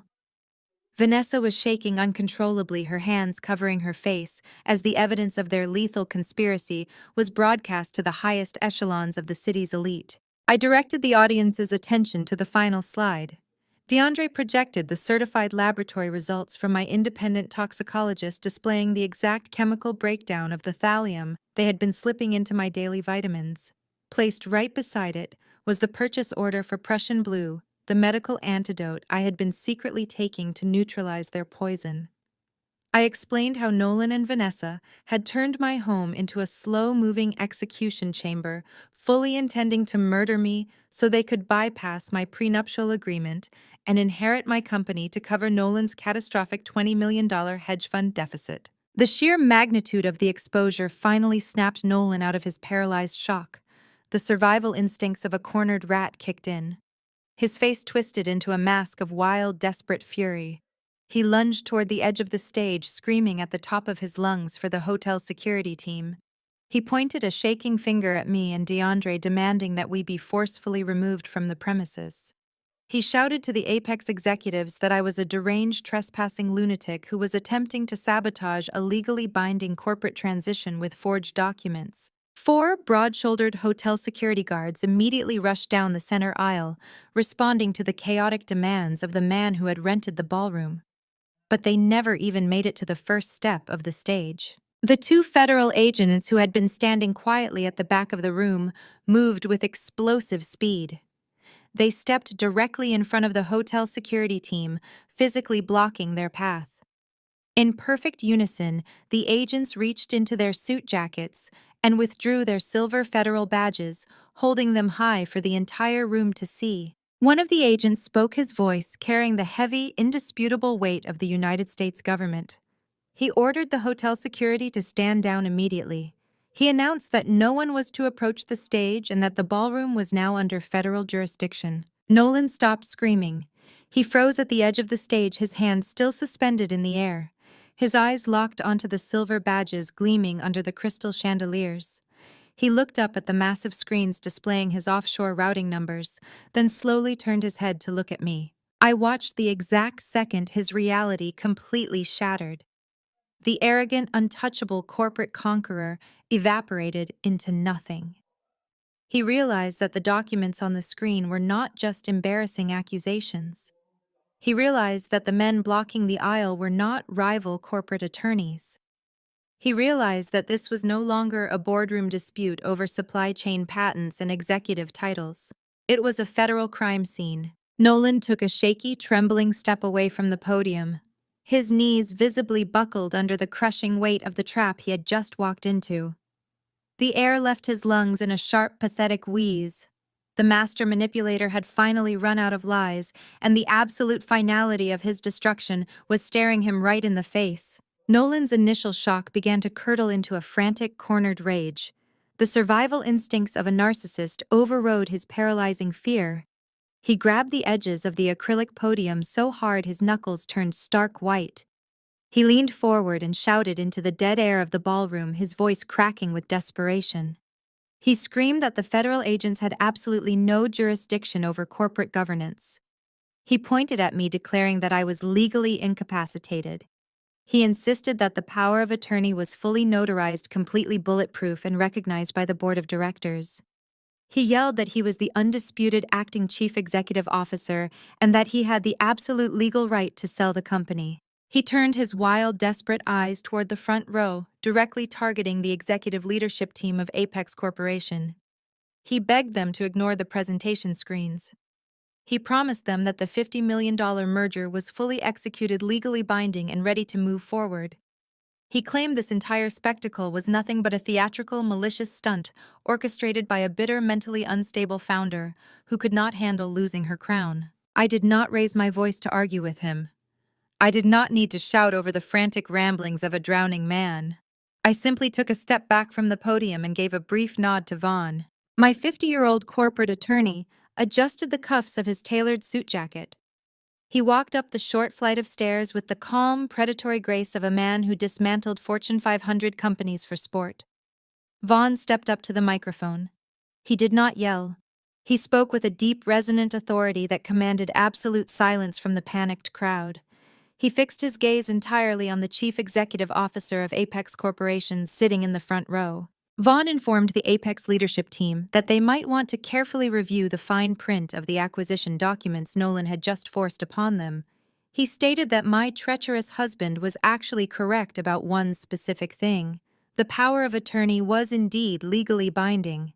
Nolan had successfully used it to oust me, and he had legitimately claimed the title of acting chief executive of my original corporation. Vaughn let a dark, humorless smile cross his face. He leaned into the microphone and explained that a corporate title is only as valuable as the assets it commands. At the back of the room, DeAndre seamlessly switched the digital projection on the massive screens. The horrifying laboratory results vanished, replaced by a new set of heavily redacted, meticulously filed corporate charters. Vaughn gestured to the screens and broke down the ultimate counter-maneuver I had executed. He explained that exactly 1 month before my highly publicized medical collapse at our anniversary dinner, I had quietly established a completely anonymous holding company registered in Delaware. Because I was the sole founder and acting chief executive at that time, I possessed the unilateral, unquestionable authority to restructure my own corporate assets. And I had done exactly that with ruthless surgical efficiency. Vaughn walked the stunned audience through the legal massacre. He detailed how I had legally and permanently transferred every single proprietary supply chain algorithm out of the original company. I had moved every international patent, every line of source code, and every piece of vital intellectual property directly into the impenetrable vault of the new holding company. Furthermore, I had quietly renegotiated and reassigned all of our core client contracts, ensuring that the massive revenue streams followed the intellectual property. I had moved the entire heartbeat of my empire into a heavily fortified legal fortress that Nolan did not even know existed, let alone have the legal authority to touch. I stepped back up to the microphone, standing shoulder to shoulder with my attorney. I looked down at Nolan. His face had gone completely slack, his mouth hanging slightly open as the catastrophic reality of the situation finally pierced his arrogant skull. I explained the true nature of his grand corporate conquest. I wanted to spell it out for him so there could be absolutely no misunderstanding. I told him that the company he had so viciously stolen from me, the company he had just proudly sold to our biggest rival for $50 million, was nothing but a hollow, rotting carcass. I leaned forward, my voice dripping with cold, venomous satisfaction. I told Nolan that he currently owned the lease to a large glass building downtown. He legally owned the ergonomic office chairs, the mahogany conference tables, and the branded coffee mugs sitting in the employee break room. He owned the name on the front door, but he owned absolutely none of the technology that made that name worth a single dime. The reaction from the Apex executives was instantaneous and violent. The chief executive of Apex stood up so fast his heavy chair crashed backward onto the ballroom floor. The color drained from his face as he realized that Nolan had just tried to sell them a completely empty box for $50 million. The Apex legal team immediately pulled out their phones frantically, whispering to each other as they realized they had been publicly humiliated and nearly defrauded on a massive catastrophic scale. They had bypassed standard due diligence because Nolan had promised them a rapid, highly secretive acquisition of their biggest competitor. Now they were standing in the middle of a federal crime scene holding a worthless piece of paper. Nolan stumbled backward, gripping his hair with both hands. He looked at Vanessa, who was currently hyperventilating near the edge of the stage, her hands clutching her pregnant stomach in sheer terror. He looked at his mother, Patricia, who was sobbing openly in the front row, realizing that the luxury estate and the extravagant renovations she had planned were entirely evaporating before her eyes. Nolan had sacrificed his marriage, compromised his freedom, and attempted to murder his wife just to steal an empty shell. He had thought he was the smartest man in the room, outmaneuvering everyone to claim the ultimate prize. Instead, he had walked blindly into a legal guillotine that had just severed his corporate head clean off his shoulders. The silence in the grand ballroom was so absolute, you could hear the soft hum of the crystal chandeliers vibrating overhead. Nolan stared at the massive presentation screens, his mind desperately trying to reject the reality of his own catastrophic failure. The empty shell company was a devastating blow, but the true brilliance of our counter-offensive had not even been fully revealed yet. DeAndre stepped forward. My fiercely intelligent brother-in-law moved with the calculated precision of a man who had waited months to deliver this exact execution.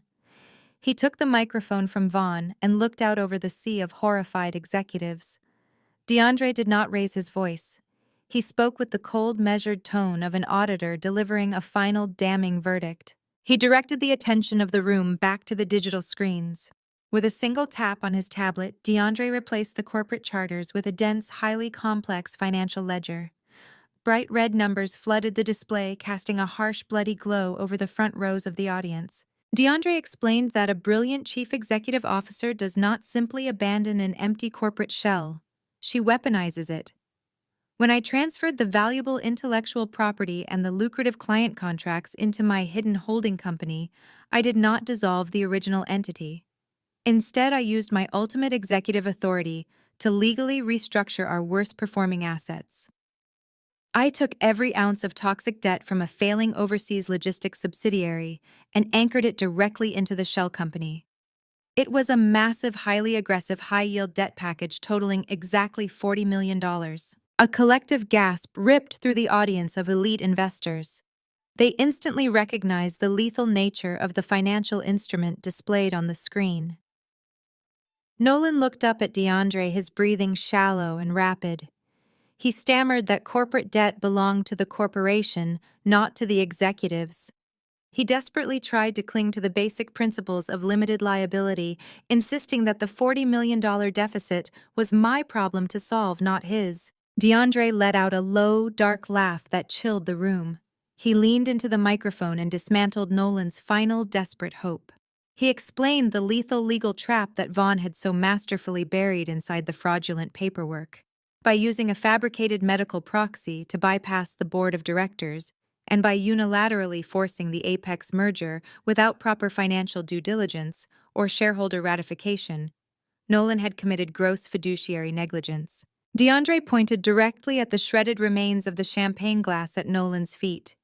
He stated that when Nolan arrogantly signed the Apex acquisition contract as the acting chief executive officer, he ignored a standard but highly lethal indemnification waiver. By acting illegally and in bad faith, Nolan had entirely pierced the corporate veil. He did not just sell a company, he had legally, permanently, and personally guaranteed every single liability attached to that empty shell. The mathematical reality of his destruction hung heavy in the air. DeAndre looked down from the stage and counted out the absolute ruin of my husband. He reminded the room that Nolan was already hiding a $20 million crater in his fraudulent hedge fund. Now, thanks to his own greedy, unchecked arrogance, he had just personally shackled himself to an additional $40 million of unpayable corporate debt. He did not secure a $50 million payout to save his life. He had just enthusiastically signed his name to a $60 million death warrant. The reaction from the front row was explosive. The chief executive officer of Apex Corporation did not hesitate for a single second. His face was a mask of pure, unadulterated fury. He snapped his fingers at his lead legal counsel. Right there in front of 500 high society guests, the Apex lawyer unclasped his leather briefcase. He pulled out the thick, freshly signed merger agreements that Nolan had so proudly paraded around my living room just a few hours ago. The lawyer gripped the heavy bond paper and ripped it straight down the middle. The sharp tearing sound echoed loudly through the quiet ballroom. He threw the shredded halves of the contract directly onto the floor at Nolan's feet. The Apex CEO stepped forward, pointing a shaking finger directly at my husband's face.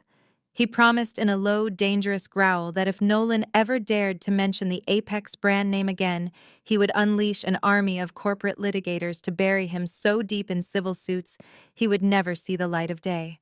Without another word, the Apex executives turned as a single furious unit.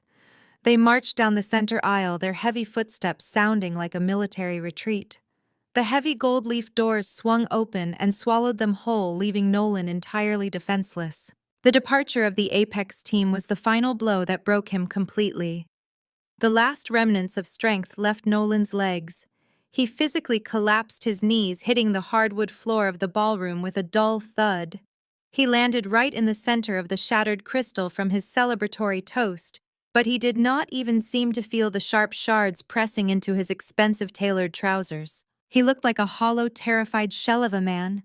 His chest heaved as he struggled to pull air into his lungs.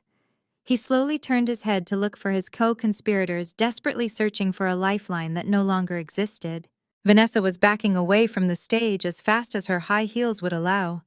She was clutching her pregnant stomach, looking at Nolan, not with love or partnership, but as if he were highly radioactive. Patricia and Richard were frozen in their seats, their mouths hanging open in silent horror. The extravagant architectural renovations, the luxury penthouses, and the lives of untouchable wealth they had all planned were evaporating into a nightmare of catastrophic bankruptcy. Nolan knelt in the debris of his own arrogance, completely surrounded by the wreckage of his life. He was utterly bankrupt, chained to millions of dollars in fraudulent debt, and staring directly at the federal agents, who were now stepping out of the shadows to claim him. The two federal agents moved with synchronized, terrifying purpose. They stepped past the ruined acquisition contracts and the shattered champagne crystal scattered across the polished hardwood floor. Their dark suits cut a sharp contrast against the glittering backdrop of the luxury ballroom. They did not rush. They did not need to. They cornered Nolan exactly where he knelt, a broken, bankrupt man, utterly paralyzed by his own catastrophic failure. One of the agents unclipped a pair of heavy steel handcuffs from his belt. The metallic rattle cut through the dead silence of the room. He looked down at my husband and formally announced that Nolan was being taken into federal custody. The agent listed the charges with clinical precision, citing massive financial fraud, corporate embezzlement, wire fraud, and the premeditated attempted murder of his wife. The reality of a federal prison sentence finally penetrated Nolan's shock. He scrambled backward on his hands and knees, his expensive bespoke suit tearing against the broken glass. He looked wildly toward the front row, his eyes locking onto Vanessa. He reached a desperate, bleeding hand out to his pregnant mistress, silently begging for her to intervene to corroborate his lies, or to somehow save him from the abyss. Vanessa did exactly what a parasite does when its host begins to die. She immediately detached herself to ensure her own survival. Faced with the terrifying prospect of federal agents and decades behind bars, the absolute illusion of their grand romance evaporated in a single heartbeat. Vanessa physically recoiled from Nolan as if he were covered in flames. She stumbled backward, her hands flying up defensively as she pressed her back against the ballroom wall. She opened her mouth and let out a frantic, piercing scream. She pointed a trembling finger directly at the man she had just kissed in my foyer. She told the federal agents that she had absolutely nothing to do with the heavy metal poisoning. Her voice cracked with hysterical, manufactured panic. She claimed that Nolan was a controlling, abusive monster who had manipulated her into this entire conspiracy. She swore she thought the hospital paperwork was just standard corporate protocol. She wrapped her arms protectively around her slight baby bump and played the ultimate victim card, crying out that she was just an innocent, terrified, pregnant woman who had been completely brainwashed by a predatory hedge fund manager. Nolan stared at her, his jaw hanging open in sheer disbelief. The ultimate betrayal struck him harder than the financial ruin. The woman he had stolen $500,000 to impress the woman he had actively tried to murder me for was currently throwing him under a federal bus without a single second of hesitation. He tried to speak to call her a liar, but his vocal cords completely failed him. The two lovers had morphed into bitter, vicious enemies in the blink of an eye. I watched her pathetic, desperate performance from the stage. I did not raise my voice. I did not argue with her frantic lies. I simply reached into the inner pocket of my crimson blazer and retrieved my burner phone. I gave DeAndre a brief nod. My brilliant brother-in-law immediately bypassed the ballroom's main audiovisual board and synced the hotel's massive surround sound system directly to my device. I looked down at Vanessa, who was still loudly weeping and claiming absolute innocence to the unimpressed federal agents. I tapped the screen of my phone and pressed play. The audio file did not just play, it thundered through the ballroom. The state-of-the-art acoustic system projected the crisp, undeniable recording I had captured from my hospital bed just weeks ago. Every single executive investor and high society guest in the room heard the quiet, sinister whisper of Vanessa's own voice echoing off the gold-leafed ceiling. "Are you absolutely sure she took the final dose?" The recording captured her cold, calculating tone perfectly. Then the speakers broadcast Nolan's quiet, satisfied laugh. "Relax. By tomorrow morning, the CEO seat and everything else will be ours." The digital playback shut off, leaving the ballroom drowning in a heavy, suffocating silence. I stepped up to the edge of the stage, looking directly into Vanessa's terrified, wide eyes. I told her that she was an absolutely terrible actress. I reminded her that I had spent a decade building a supply chain empire from dirt, surrounded by the most ruthless corporate sharks in the world. Did she honestly believe she was smart enough to orchestrate an assassination right in front of me and leave no receipts? Vanessa's mouth opened and closed like a suffocating fish. The audio checkmate had completely severed her only lifeline. She could not claim ignorance. She could not play the manipulated victim. The entire ballroom had just heard her eagerly confirming the administration of a lethal poison. She was a fully aware, highly enthusiastic co-conspirator to premeditated murder. The second federal agent stepped forward, completely ignoring her tears. He grabbed Vanessa by the arm, spinning her around with forceful, unapologetic authority. He pulled her wrists behind her back. The sharp mechanical click of the steel handcuffs locking around her wrists echoed loudly across the room. A second later, his partner hoisted Nolan up from the floor by the scruff of his ruined suit jacket, slamming another pair of heavy steel cuffs around his bleeding wrists. The agents read them their Miranda rights in perfect, overlapping unison.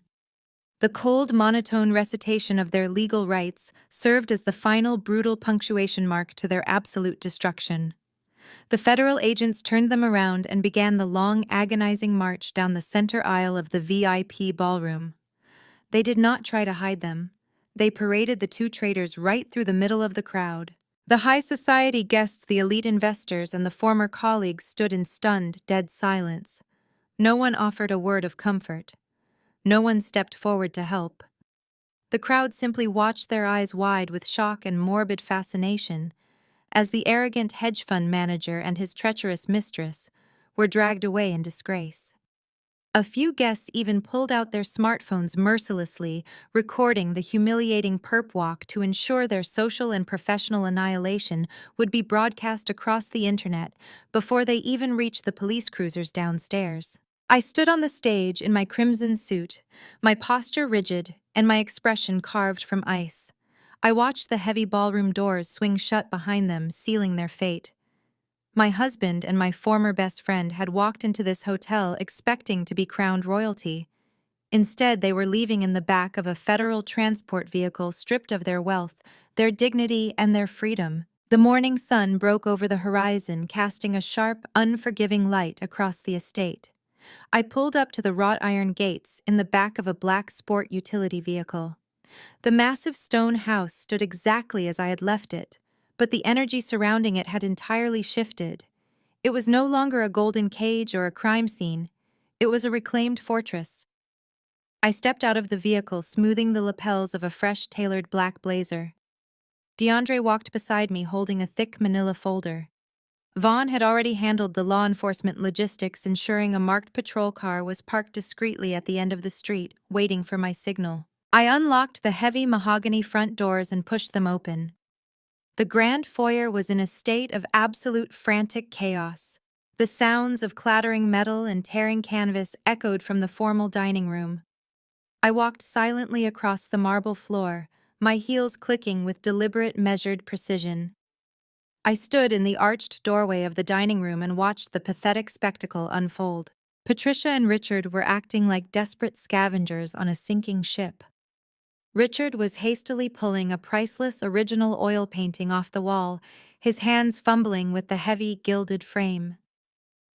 Patricia was frantically shoving my imported sterling silverware and crystal decanters into a large canvas duffel bag. They had obviously seen the morning news covering Nolan's high-profile arrest. They knew the federal agents were actively seizing his assets, and they were trying to loot my home for anything of value before they fled the city. I cleared my throat. The sound cracked like a whip through the room. Richard jumped, nearly dropping the heavy oil painting onto the hardwood floor. Patricia spun around, dropping a handful of silver forks. Her face drained of all color, her eyes wide with the exact same terror her son had displayed on the ballroom stage. She looked at me, taking in my sharp business attire, and the unwavering predatory calm radiating from my posture.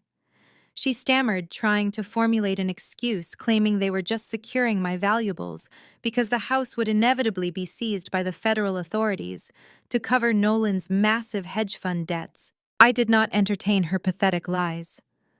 I held out my hand, and DeAndre placed a crisp, legally certified document onto my palm. I walked forward and slapped the paper directly onto the dining room table right next to Patricia's looted duffel bag. I told them it was a formal, immediate eviction notice. Patricia stared at the document, her hands trembling.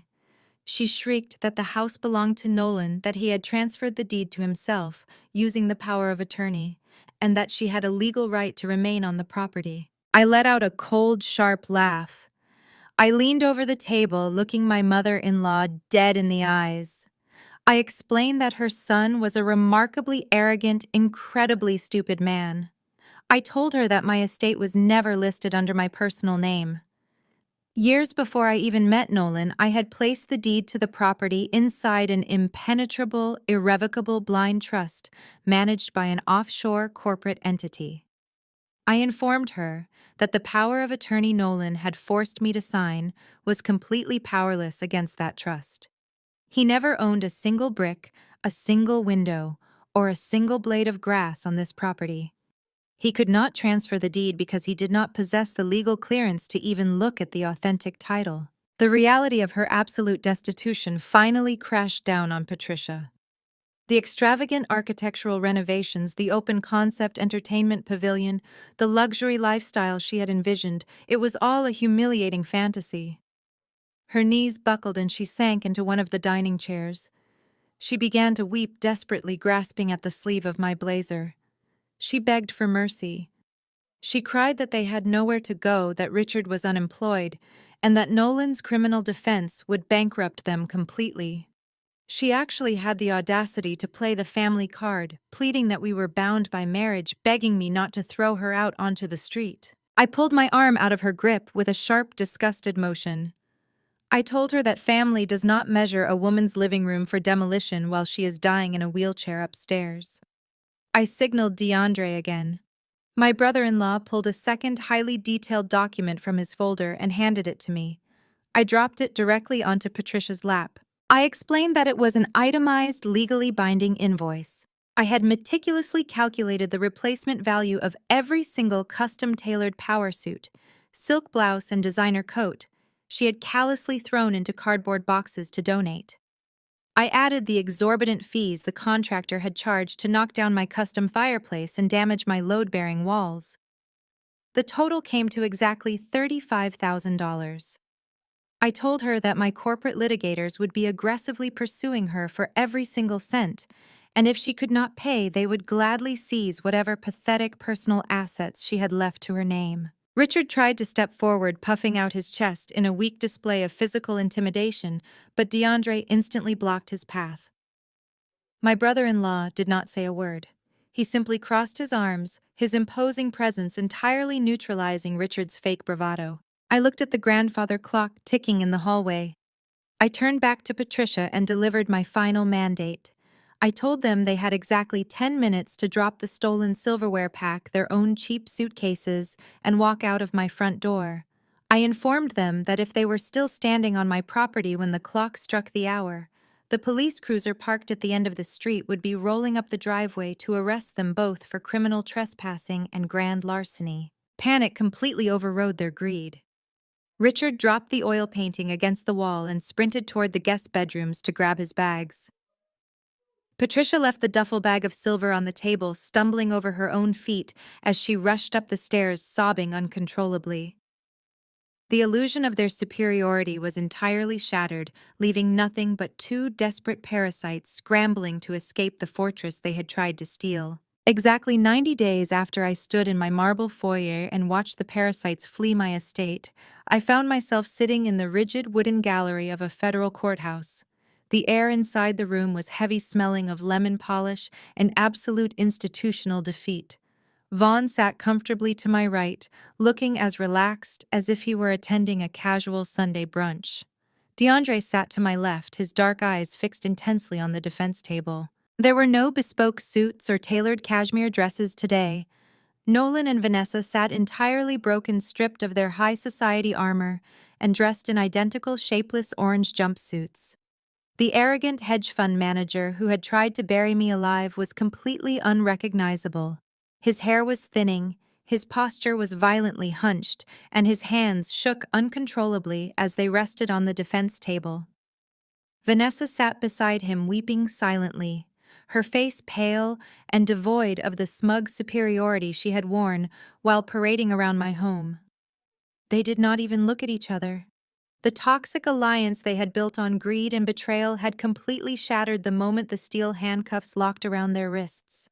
The federal judge presiding over the case was a stern, uncompromising man who had absolutely zero patience for white-collar criminals playing the victim.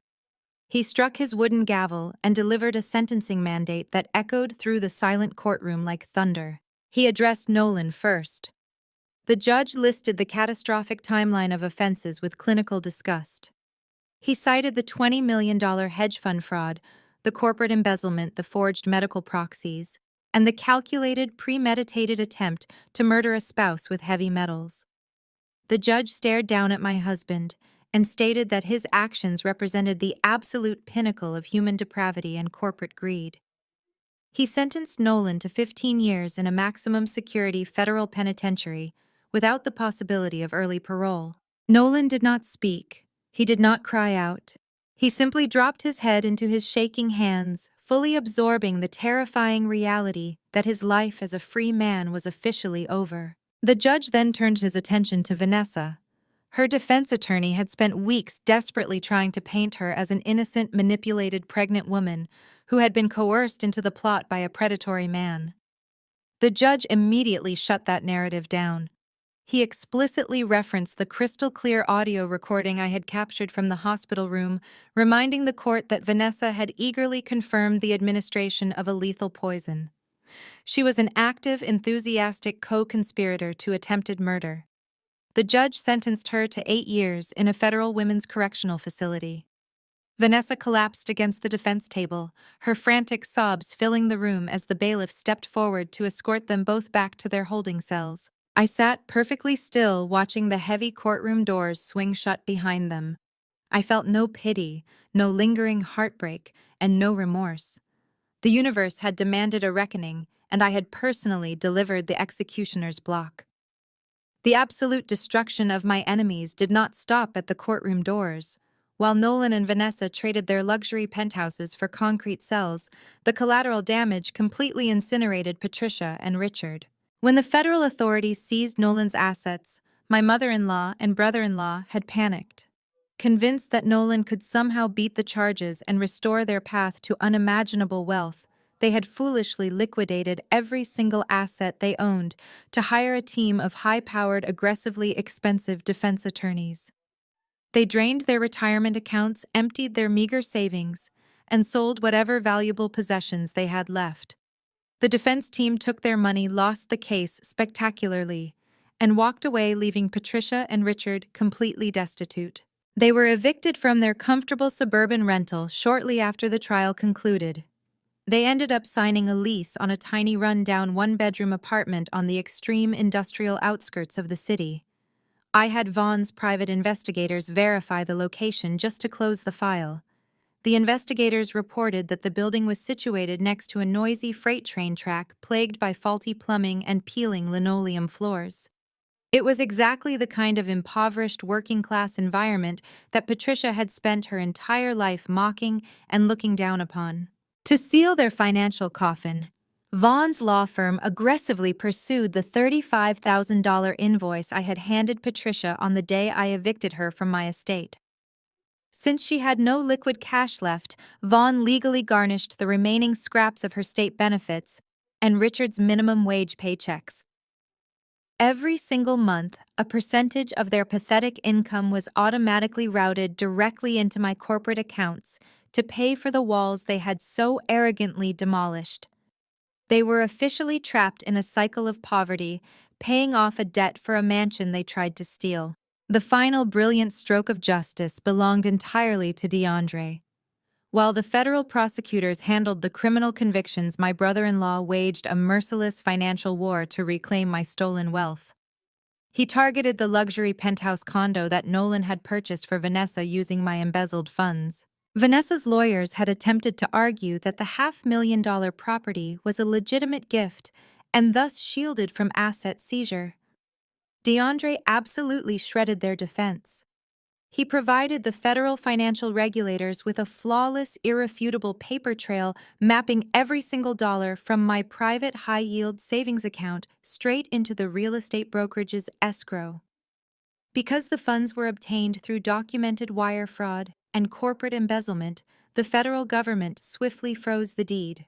DeAndre did not just stop at freezing the asset. He worked directly with the federal liquidators to force an immediate, expedited sale of the luxury penthouse. Within 60 days, the property was sold to an overseas buyer. By the time the ink dried on the closing documents, DeAndre had successfully clawed back every single stolen cent. He ensured that the entire $500,000 was legally and securely routed right back into my private accounts, completely untouched by the legal fees or court costs.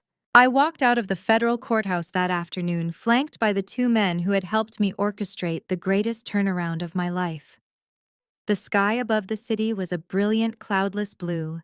The cold, suffocating nightmare that Nolan had tried to drag me into was finally permanently over. The dust had settled, the wreckage was cleared, and the empire I had built was entirely mine once again. 6 months later, the air inside the New York Stock Exchange vibrated with a raw electric energy. It was a chaotic symphony of shouting traders, ringing phones, and the relentless hum of global capitalism. I stood on the iconic balcony overlooking the massive trading floor, my hands resting lightly on the polished wooden railing.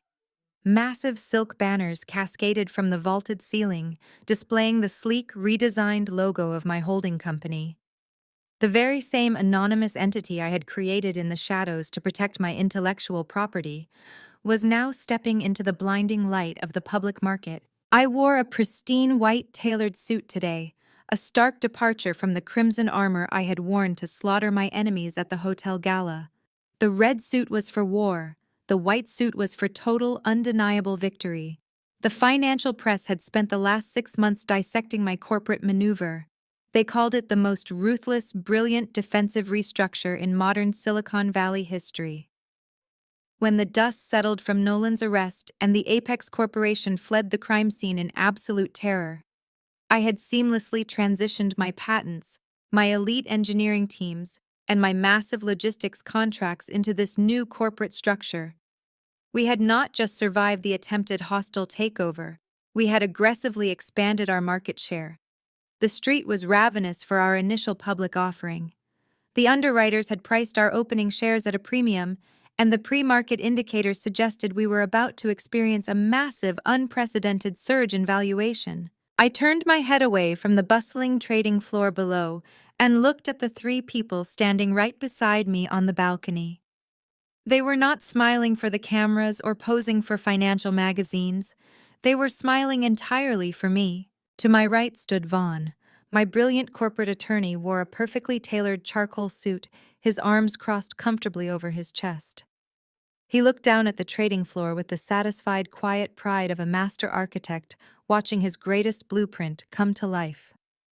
He had drafted the legal traps that saved my empire, standing as an impenetrable shield when the wolves were at my door. He was the one who had ensured the paperwork was a lethal weapon rather than a surrender document. To my left stood my sister Bridget.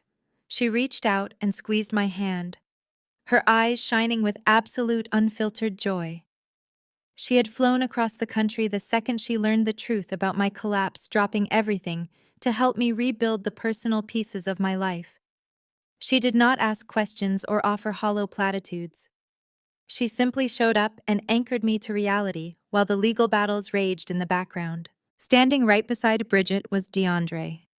My brother-in-law looked imposing and sharp in a deep navy suit, his dark eyes scanning the room with the same meticulous focus he used to dismantle fraudulent ledgers. DeAndre was the African-American forensic accountant who had crawled through the digital mud to find the offshore accounts, the luxury penthouse deed, and the lethal toxicology reports. He had navigated the dark web to find the black market credit card receipts that ultimately sealed a federal attempted murder conviction. He was the one who had brought me the weapons I needed to survive. He caught me looking at him and gave me a slow, deeply respectful nod. I squeezed Bridget's hand back and held DeAndre's gaze. This was my true family. They were not bound to me by shallow societal obligations or fake, polite dinner party smiles. They were forged in the absolute darkest, most terrifying moment of my life. When the man I married tried to put me in the ground, and my in-laws tried to loot my home for silver and art, these three people had formed an impenetrable wall around me. They were the ones who stood by me when the vultures circled, proving that family is not defined by a marriage certificate. Family is defined by who hands you a sword when you are fighting for your life. A sudden surge of noise pulled my attention back to the trading floor. A floor director in a sharp jacket stepped onto the balcony holding a digital tablet. He looked at me, his face glowing with professional excitement, and announced that we were exactly 60 seconds away from the opening bell. The cameras positioned around the balcony zoomed in, broadcasting my face to financial news networks across the globe. The massive digital clock on the wall behind the podium began its final relentless countdown.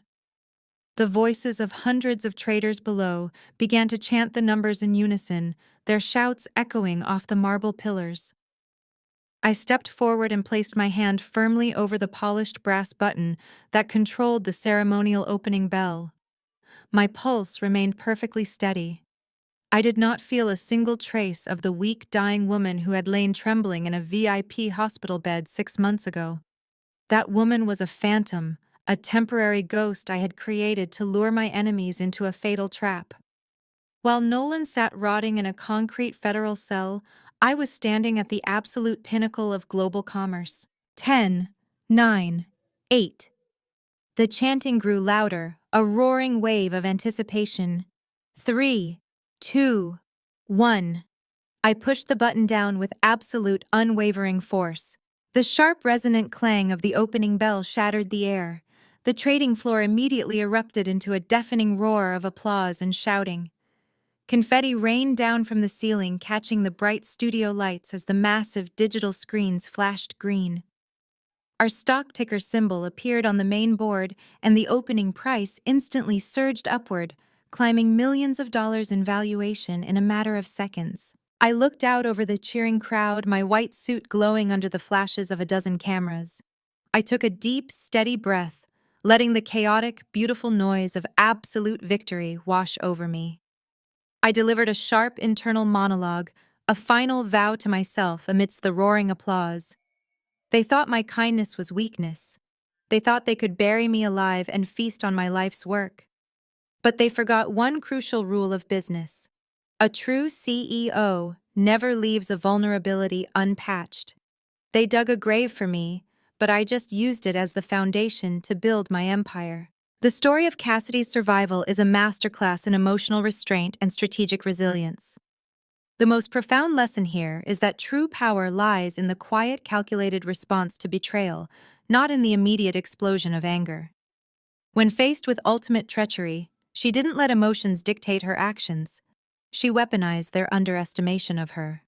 Furthermore, it beautifully illustrates that genuine family isn't determined by proximity or titles, but by the loyal few who stand beside you when the wolves circle. Have you ever had to strategically walk away from a toxic relationship? Share your story in the comments below.